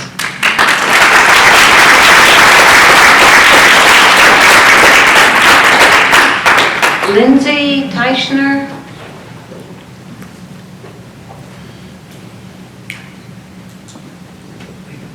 Good evening. Good evening. It's Titchener. Oh, I know. Nobody ever gets it right, and I'm cool. That's fine. Okay. Gosh, I just don't know what to talk about. I have so many options. Okay, I wanted to really hit on, I'm also against the mask mandate, and I'm so thankful for the policy that you guys decided to implement at this point, and would encourage you to stick with that. But I want to kind of go from where we were last month about the critical race theory. I've been doing a little bit of research. I know you've all said, and I've read your message and watched you on TV saying CRT is not in Oldham County schools, and it won't be, and that sounds awesome, but we do have DEI. So I'm trying to figure out, I've had my kids experience situations where it's being pushed. These ideologies are being pushed by the teachers, okay? And I've heard from other of their friends that are having different teachers teach the same things. And I'm hearing this across the district from other parents, that this is being taught. Where is it coming from? So I get on the Kentucky Department of Education and I Google diversity, equity, inclusion, and this awesome presentation comes up, about 50 pages, that was written by, hang on, I've got his name here, Thomas somebody, let's see where to go. Okay, Thomas Woods Tucker, yes. He is the Deputy Commissioner and Chief Equity Officer of Teaching and Learning at the KDE. So I'm happy to send this presentation to you as well. Page 10 talks about more courageous conversations, and that there's a lack of understanding to the definitions of equality, equity, and inclusivity. So go on, they describe what that definition of inclusivity means. It says all stakeholders, this is on page 10 of theirs, all stakeholders have a voice in the educational process, critical pedagogy. Never heard that term before, so I look up critical pedagogy. I get several definitions. I'm going to read you a little bit from one. Critical pedagogy is a philosophy of education and social movement that has developed and applied concepts from critical theory. Advocates of critical pedagogy reject the idea that knowledge is ever politically neutral and argue that teaching is inherently a political act. Okay? The goal of critical pedagogy is emancipation from oppression through an awakening of the critical consciousness. What's critical consciousness? It's a popular education and social concept developed by a Brazilian pedagogue and educational theorist grounded in post-Marxist critical theory. These are terms being used from the Kentucky Department of Education. So when you all say it's not here in Oldham County, I realize it's coming from higher up. And so here's my question to you. What can you do to stop this from being pushed on our kids in Oldham County schools? Can you develop a policy that would hold teachers accountable to not push these ideas? Also, a policy that would stop them from using their teaching position as a political platform to create activists. That's absolutely happening in our schools, and I'm sure a lot of parents here probably don't want it to be. Another page of this, and I don't know if I have it, whatever. It is a picture at the very end. Am I done? Petitioner. All right. We're sorry you came prepared. Oh, I came prepared. I'll email it to you. We are out of time, ma'am. You check your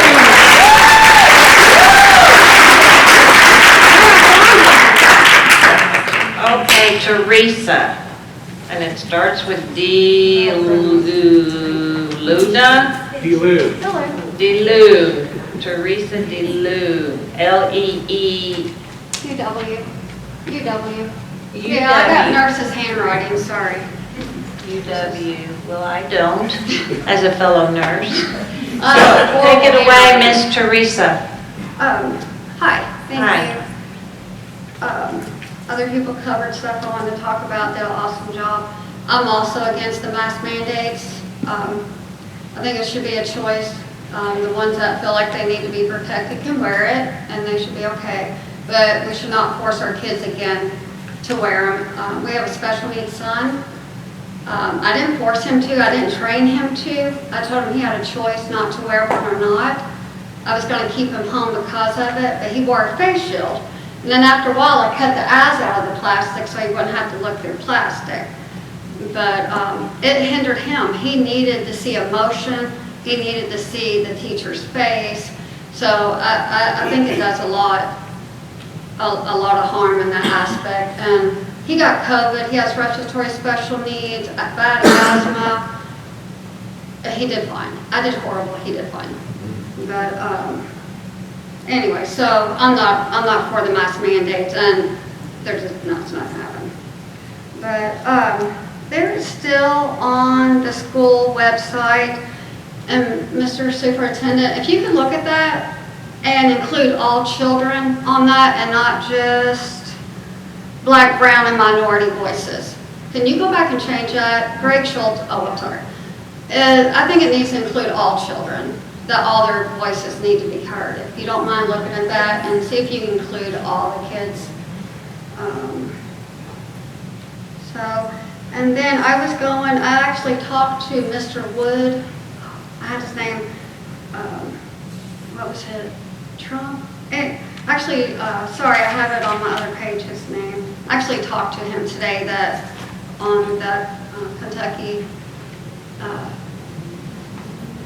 education. And the one thing I want to talk about from that is the boot thing. I've been a foster parent, been a nurse, been a psych nurse for a little while with kids and teenagers. And I not once told one of my kids, you stay down there and don't try to do anything. Always tell them, no matter what happens to you, your past, I had a traumatic past too. I said, you got to get up, you can change your life. You know, get the help you need, get the support you need, but you can't stay down there. You've got to pull yourself up, because what else is there? The same thing.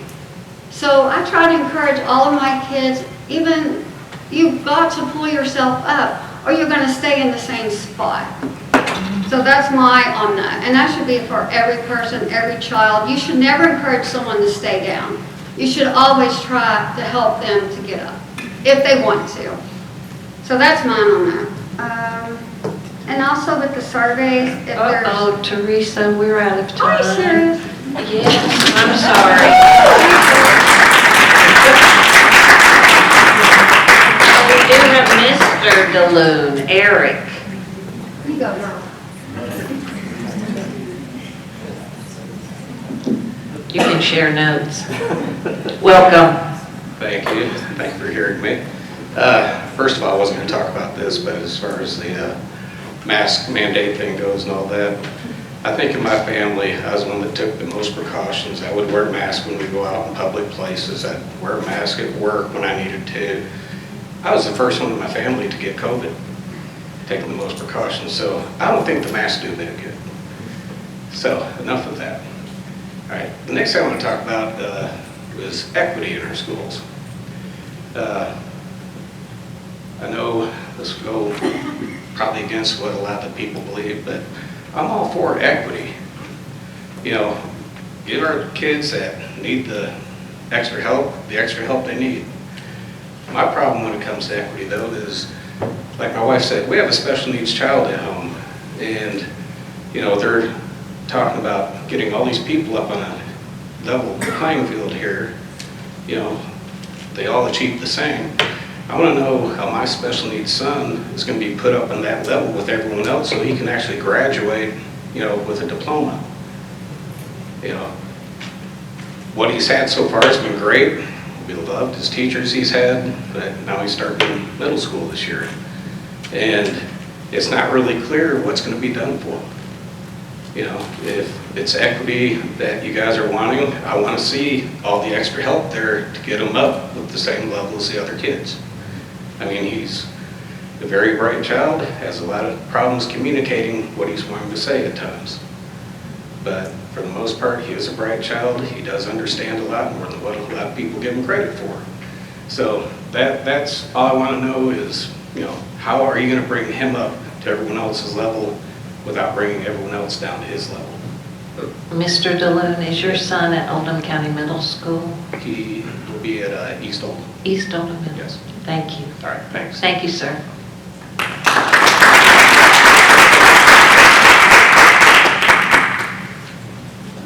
Tim,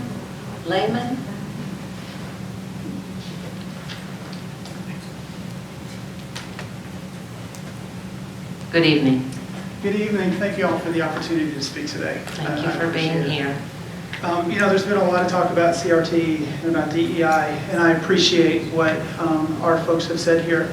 My experience with my son in classroom is that it actually goes even deeper than that. And I'd like to talk to you a little bit about that. What I saw was a systematic dismantling of the worldview that I raised my son to live with in his classroom. And I'm just talking about one child in one classroom. I'll demonstrate that with just four assignments they were given in their class. One of them was an assignment that was reading by Octavia Butler called Bloodchild. Now, I think most of us in this room, all of us in this room, would really recognize childbearing as a beautiful, wonderful, an amazing thing. Being a parent is an amazing thing. But in this short story that these students were required to read, rather than viewing childbearing and new life as a beautiful event, the author portrays it as an oppressive and domineering manner. Here's what one literature professor describes the story. Here's how she describes the story. She says, in this short story, a conventional adolescent male narrator hero is punished by rape, incest, reproductive exploitation by the dominant race, in anticipation of a painful cesarean birth, and he is expected to like it, as women in many cultures have been expected to comply with their oppression. An amazing and a beautiful event in a family's life is being used to pit men and women against each other with this theory. And this is just one step in dismantling the family structure and deconstructing the worldview. There was another assignment in the curriculum that left a girl at home. She was at home, she recognized her vulnerability, she took precautions. And there was a car full of boys that drove up into the driveway, and she resisted them with all diligence, but there was one boy that consistently just berated her. He manipulated her. He really just bullied her until ultimately she gets in the car with him. And so that story, really to our children that are in that classroom, it's a precursor to human trafficking. It communicates to the young women that no matter how much precaution they take, no matter how much they resist, that they will be taken advantage of. And it tells our boys, just keep digging away, just keep pushing away, and they'll finally give in. It's a dismantling of just our society morality and our society norms. Another assignment was the curriculum. The students, I'm sorry for being so nervous. The students were given a video that they were told to watch. This video culminated in the statement that we should all be Marxists. And not only should we be Marxists, but we should be activists. And we should promote Marxism. Now this is from a country, we're a country that has provided aid to countries all around the world. And yet, we're being told in Oldham County that we should be Marxist. And then there's one final thing. Mr. Lehman, we are out of time. I appreciate you sharing with us. If you will stay tuned, I'd like to talk to you when we're finished. Thank you, sir.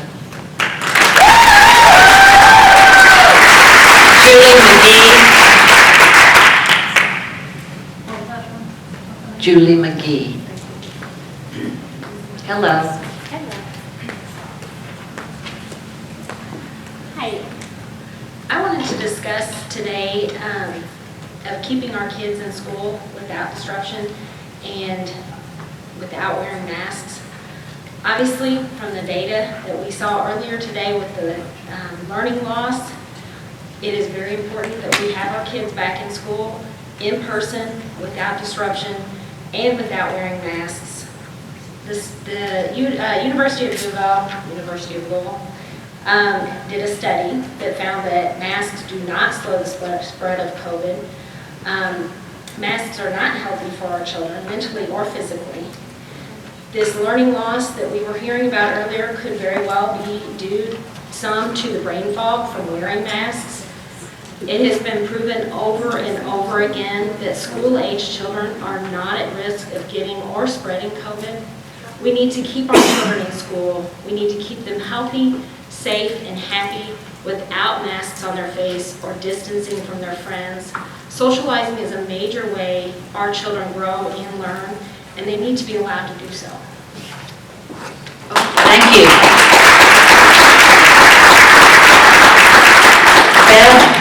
Beth Lambert.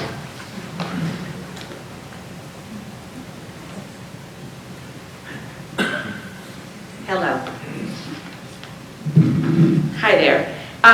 I'm Beth. I'm a teacher. I have 2 bachelor's degrees. I have a master's degree that I earned from the University of Kentucky in 1997 during CARA. So you guys that have been around as long as I have know the Kentucky Education Reform Act. And so I've been teaching for a long time. I have twins that were in Oldham County schools for 3 years and we pulled them out. And for the last 3 years that I was teaching in Oldham County schools, I was a substitute, a regular substitute, usually 4 to 5 days a week, and mostly in the high schools, South, North, and Oldham High School, and then also a little bit at East and Oldham County Middle. And so what I want to do is tell you what's in your schools, because I watched it for 3 years and it was so sickening that we pulled our twins out. So I have a list here of things that I witnessed. One was in an APUSH class. I witnessed Margaret Sanger was taught as a hero. It was in the textbook.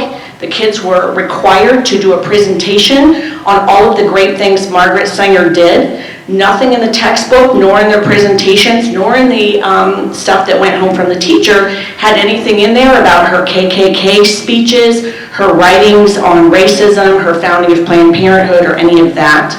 My own daughter was sent home in her AP Lang class a piece of paper, and on the left side it had news sources that would be considered liberal listed.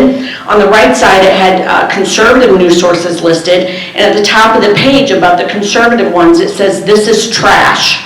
And then underneath that it said, "If those are used, you will get a 0 for your grade." So I approached the teacher and ended up talking to the principal and was told that censorship is not allowed, but evidently it was, and it was sent home multiple times to my daughter. The other thing that was required of my daughter, she was required to watch a 1-hour video of Governor Cuomo and write an essay on why and what he was doing that was great in New York. And this was in AP Lang. And I was told that this was in the curriculum. When I subbed at North Oldham High School in the English classroom, I walked into a sophomore English classroom. There were pictures of Obama and other Democratic candidates all over the walls of an English classroom. The students that day were doing a writing, and they were only allowed to use 3 news sources, which were all left sources. And one of the sources in particular was entirely correct because it was a historical basis. And so I asked the students where that was coming from, and they explained to us that the teacher told them they were only allowed to use those news sources, and if they used anything else that they would get a 0. And I said, "This is not right, this is censorship." And they said, "Ms. Lamprecht, you just need to learn what we do. We keep our heads down and we keep quiet." So then I was back at Oldham County High School, and I had to stop one of my boy students in a freshman class who was watching pornography on his cell phone with his earbuds in. And I had to constantly walk behind him and stop him from watching pornography. If you think that there's no pornography going on in the schools, it is everywhere. Ms. Lamprecht. Yes. Thank you for sharing. We're out of time, ma'am. I'll have to come back to the next meeting. Thank you. Toby Fallbush.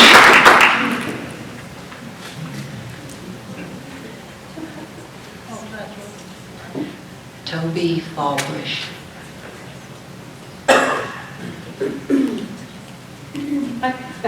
Welcome. Hi.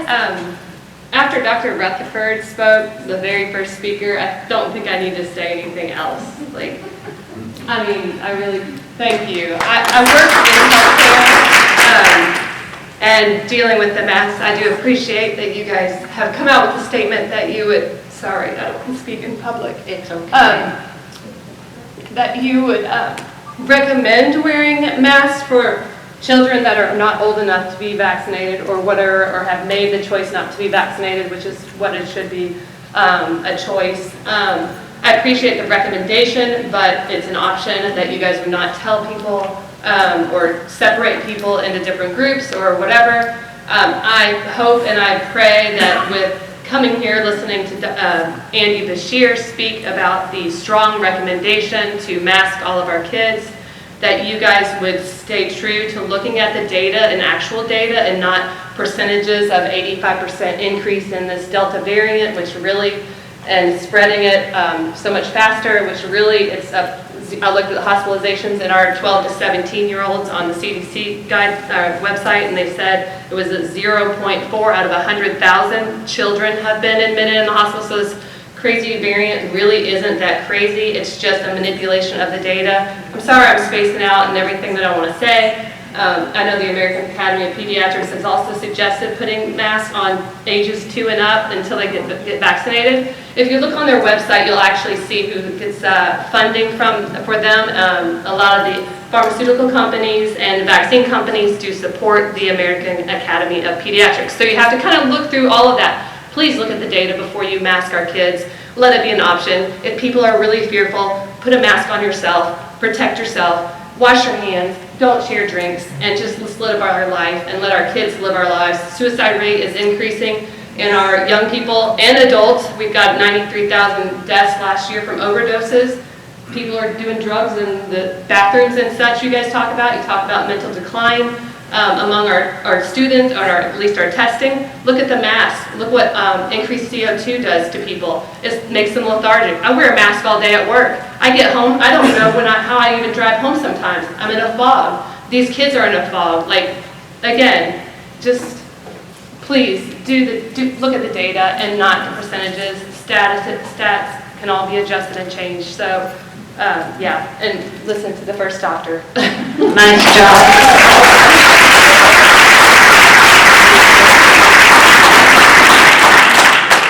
Ms. Springer?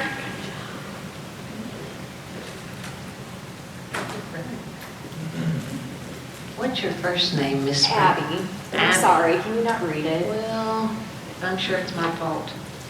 I've written you before, we corresponded. Yes, you have. It was good correspondence, so it's been a while. B-I-E, Ms. Springer. Yeah. Thank you so much. Hi, I'm Abby Springer. My husband Adam and I moved to Oldham County about 20 years ago. Dr. Hazelton hired Adam as a history teacher and a cheer coach at the time, and he's currently at Centerfield. He's a library media specialist, and he loves to throw in my face. He's the 2021 Teacher of the Year. So we have 3 kids in the Oldham County district, one in high school, one in middle school, and one in elementary school with him at Centerfield. Dr. Radford, I want to first extend an apology for the last board meeting. The acts displayed by both our parents and our board were not the impression I wanted you to receive upon meeting the public. We will do better from this point on to keep each other accountable how we act and how we represent. And we need to remember that we are actually the examples for our children. I too, like you said, am proud of everybody who's gotten up to speak at these meetings, regardless of their opinion. I just think it's one of the great things about this country. We stand behind everybody with their right to speak. They can say what they want. We don't necessarily have to agree with them.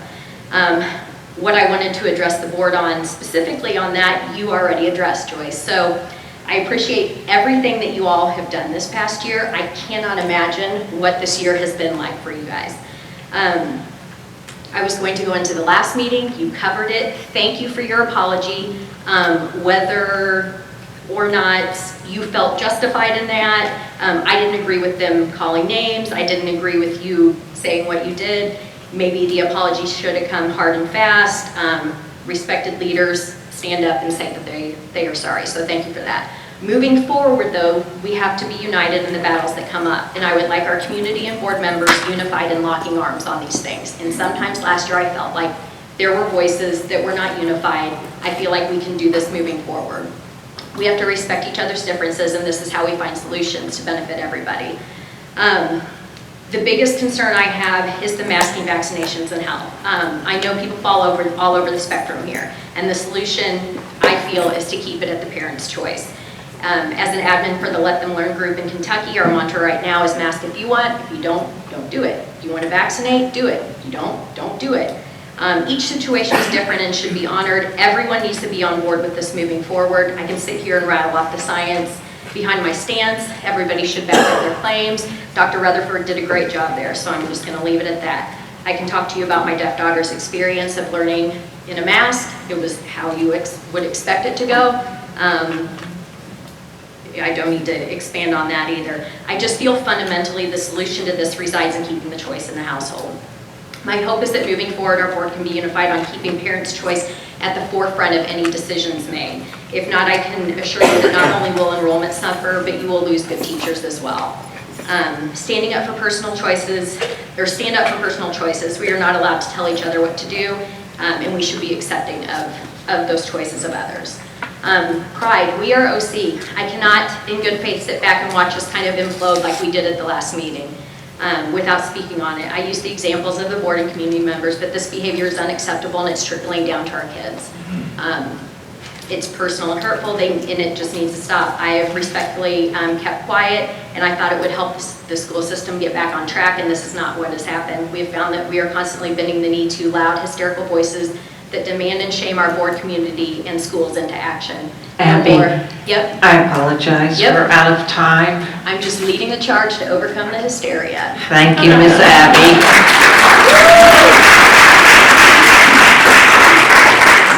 Tiffany Dickey is our last person wishing to address the board.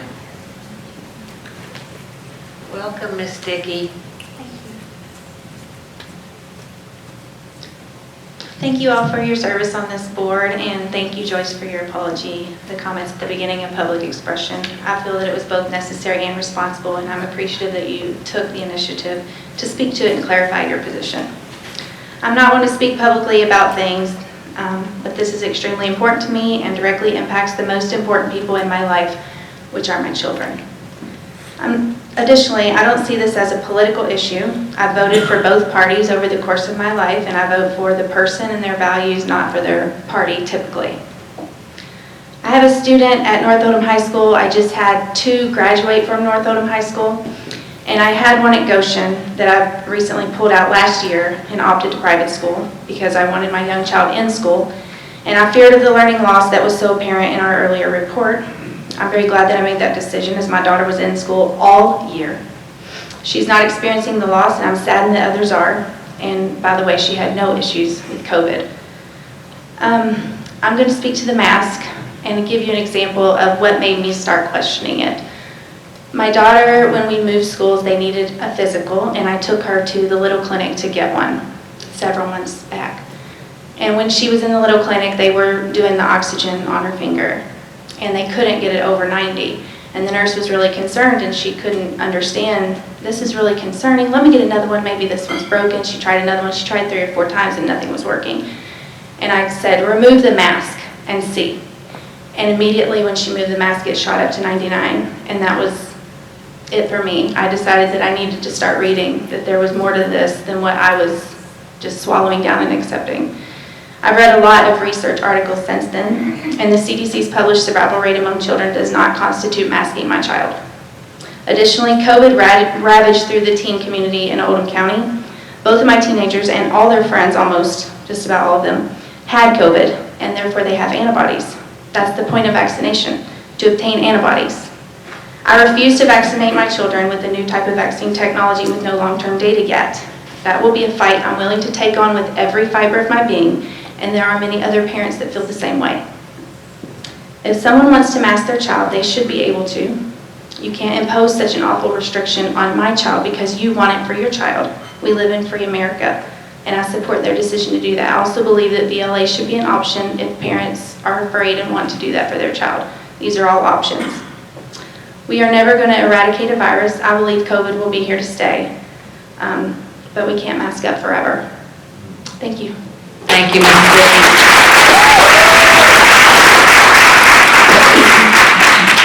All right, thank you everybody who addressed the board this evening. We're going to proceed with our agenda. We do have a couple of superintendent reports that I think our audience will find beneficial, so please feel free to stay. Superintendent report number 1, sir. Yeah, first I'd like to call on Brent Bohannon to give the board an update on the current construction projects. Brent, thanks for being here. Good evening. Good evening, thank you. As the superintendent mentioned in your packet, you have the update for the July construction report. The major project overviews including the classroom addition at Buckner Elementary School. And as you may have seen on driving in here, the roof is nearly complete. The upstairs classrooms have all their finishes installed, the floors have been waxed, and we're ready to start moving furniture in this week up there. The lower level is finishing up plumbing and electrical finishes, and we hope to be near that same spot by the end of this week, if not the first of next week. Met today with the principal and walked to school and came up with the game plan for our move back in. At South Oldham High School, we received our certificate of occupancy today at 2:30. And their administrative staff will be moving into their new offices tomorrow, if they hadn't started already at 2:30 today. And the general contractor is finishing up substantial completion items, punch list items, and the technology department has completed the new phone installation in that building, and I believe, if I'm not mistaken, Mr. Deeds can back up with this, I think that they might be complete with each location. Yeah, yes. So that went about a month earlier than scheduled. Excellent. The Oldham County Arts Center roof replacement, the contracts were submitted to KDE for review, and the notice to proceed has been sent so that we can get that roofing material ordered, as it has a extended lead time due to material shortages. The Oldham County High School Foundation repairs project, as you can no doubt have seen, is underway as well, with the waterproofing being installed today, and the masonry will take place immediately after that. So hopefully by the end of this week, we'll start to see that foundation being laid back up. The East Oldham Middle School classroom addition and roof replacement project, the contracts have also been submitted to KDE for review on that project. The notice to proceed has also been issued, and we have already had our pre-construction meeting with the contractor to start to facilitate the beginning of that project. The South Oldham High School Phase 2 field renovation projects bid July 14th, and those were on your recommendation for approval this month, so we will move forward with that project and getting proper approvals from KDE to move into construction phase of that. The next phase of the South Oldham High School renovation is a fire alarm upgrade, and we talked a little bit about this last month, but this is a requirement to bring the fire alarm system in the existing building as well as the new addition up to today's current code, so that as we continue to renovate the building, that we have the new fire system in place. This was a something that the building inspector brought up that he would have liked to see done immediately as soon as the previous project was complete. So we're going to go ahead and move forward with that, and that will also kind of facilitate, as the office moves into the new facility, we'll be able to relocate the existing fire alarm system into the new facility as well. There's some other projects that we have on hold until we're waiting completion from the projects listed on there. If there's any questions, I'll be happy to take them now. Thank you, Mr. Bohannon. Questions, board members? All right, thank you, sir. All right, let's see if I can get somebody to fix this podium. Thank you, sir. Thank you, Mr. Bohannon.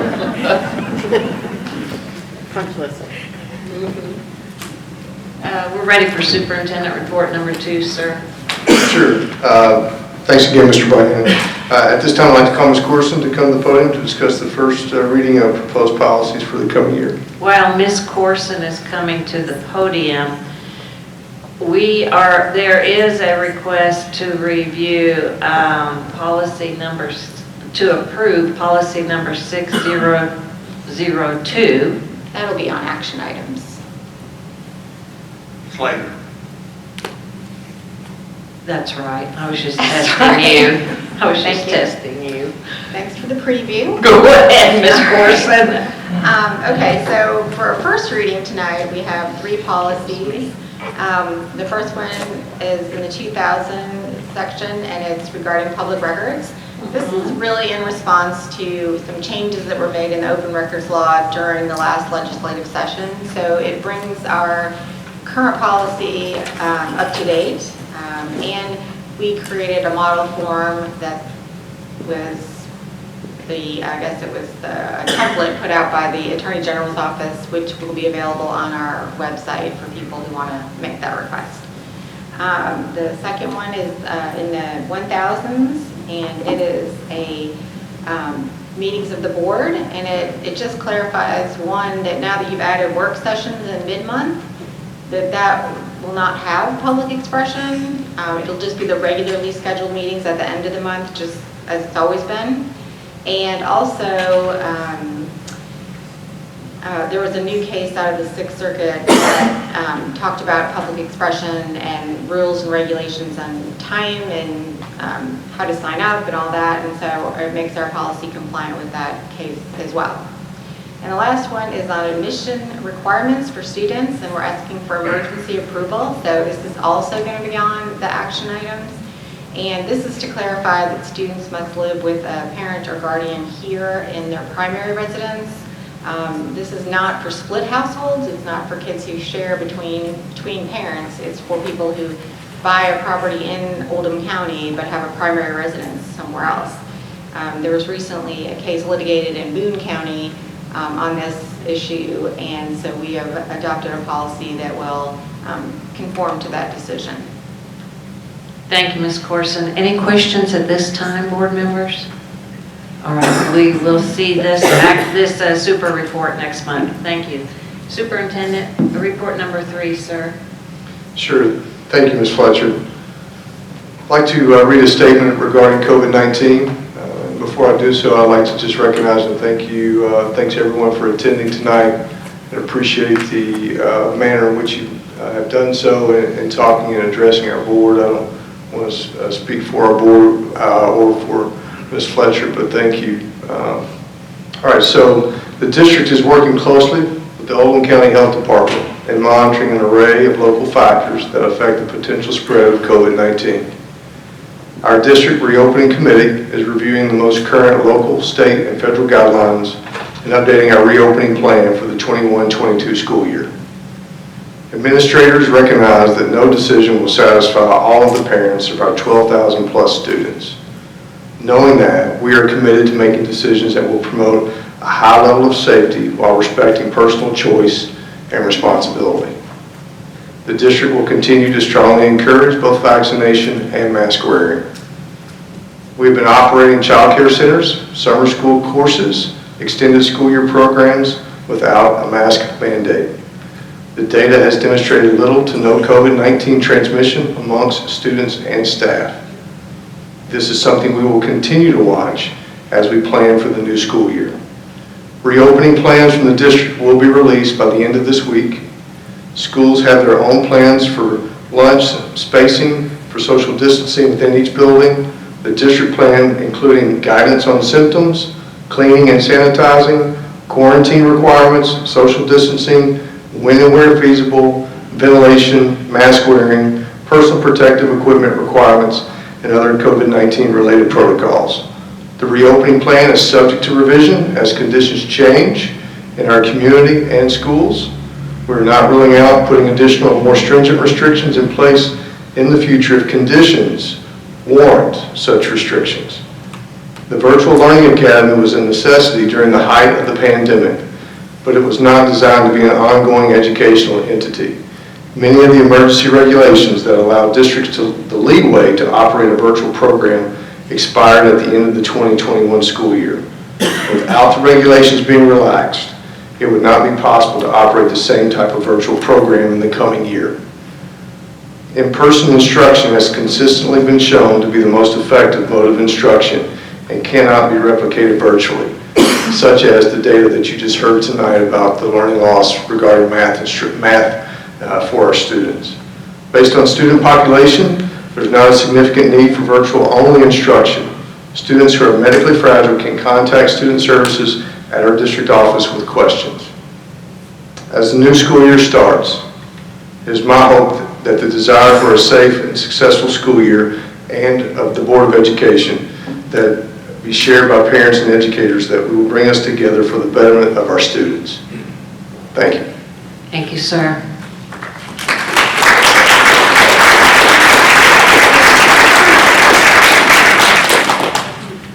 Thank you, Dr. Radford. Did you have an additional statement that you'd like to share? I do. Thank you. I'd like to give the board an update on our leadership retreat and share a few thoughts in terms of what we discussed with our school leadership teams. We had our leadership retreat last week, which consisted of 21 school teams working together collaboratively on several district items right here in this room. Those items included values, vision and where we were going, student learning, and learning loss when it comes to data. You heard some of that regarding math this evening. District priorities, core instruction, and interventions needed to support students, and how do we do that? I'd like to speak to our students who are watching and listening. We have some in the crowd. In Oldham County, we want every student to be known, every student to be valued, every student to be supported, and every student to be loved. To add to what this means, as an example, the Commissioner of Education talked about students come to us with a variety of backgrounds, needs, supports, and experiences that we must take into account when we consider the education of every student. For example, providing students with disabilities the supports they need to participate in school and access the curriculum. Making sure our children are not hungry at school by providing them with free or reduced price meals. Ensuring our students who are learning English are provided the supports they need to learn the English language and continue learning in their other subjects. Making sure that students who have different levels of support at home can participate in events, trips, sports, and extracurricular activities, regardless of their background. And last but not least, continuing to provide enrichment opportunities for students who have already demonstrated proficiency. These are the kinds of actions that a world-class organization takes on behalf of every student. And this is one of the reasons that attracted me to apply for this position, along with this great and awesome community, the reputation that this school district has. Oldham County Schools is not teaching CRT, nor have we as a district purchased or developed curriculum to teach it to our students. Our Board of Education, our leaders, and our staff want the very best learning experiences aligned to what I previously shared about what we value. In addition, Oldham County Schools is committed to following the Kentucky academic standards in all classrooms. Neither CRT or the terms associated with the theory are found in our state standards. Thank you. Thank you, Dr. Radford. So we're going to move along with our agenda, ladies and gentlemen. We have a few action items. Superintendent, action item K, sir. I should have put the microwave. Action item K is approval of FY22 school funding requests. Ms. Anderson is available if the board has any questions. All right. Questions or comments, board members? So your recommendations, sir?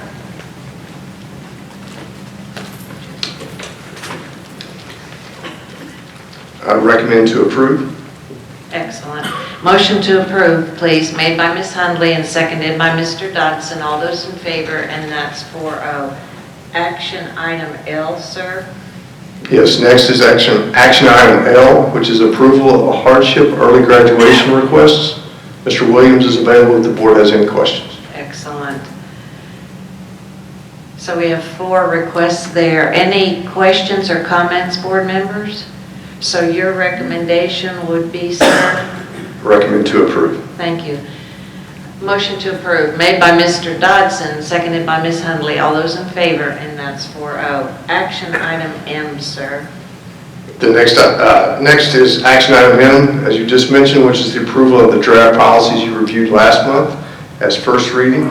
Ms. Corson is available if the board has any questions. And it is at this point that the board agreed to table the recommendation to approve policy 6002, which is the naming of school facilities. The board would like to dig in further to that subject, and we'll bring it up again for approval, Superintendent.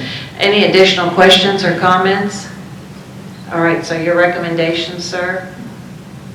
My recommendation is to revisit or table that for further discussion. Right, and So I need a motion to approve the other policy, 6001 and 9005, please. Made by Ms. Hundley, seconded by Mr. Kehoe. All those in favor? And that's 3. I wanted 6,002, so, because it's out, I don't know, I'm going to abstain. And 1 abstention. Thank you, sir. Action item N, Dr. Redford. The final action item is N, which is the acceptance of Board Member Woosley's resignation from the board. Ms. Fletcher and board members, you may like to say a few words before voting. Yes, we would. We'd like to not accept this resignation letter, but let me share it with you. The letter reads, dated July 12, 2021, Ms. Fletcher, Dr. Radford, and Ms. Corson, I am notifying you of my resignation as Division 4 School Board member, effective Monday, July 19, 2021. I have accepted an appointment as the magistrate for the Oldham County 3rd District. I have immensely enjoyed my time representing the 4th Division. Our time together has been focused on keeping students at the forethought of every decision. Thank you for your continued support and friendship. Respectfully, Kevin Woosley. We have to take action on this, board members, so your recommendation, sir? Recommend to approve. All right, I need a motion to approve. Made by Ms. Hundley, seconded by Mr. Dodson. All those in favor, and that's 4-0. So as you can see, we have a vacancy on the Board of Education, and we will go through the interview process and the selection process. And if any of you out there are interested in talking further with us, we would be happy to speak with you about the responsibilities and time commitment, et cetera, et cetera, et cetera. Board members, please review the monthly energy district usage report. And at this time, Dr. Radford, what's your recommendation, sir? I recommend that we adjourn. Motion to adjourn, made by Ms. Hundley, seconded by Mr. Kehoe. All those in favor, and that's 4-0. Thank you, everybody.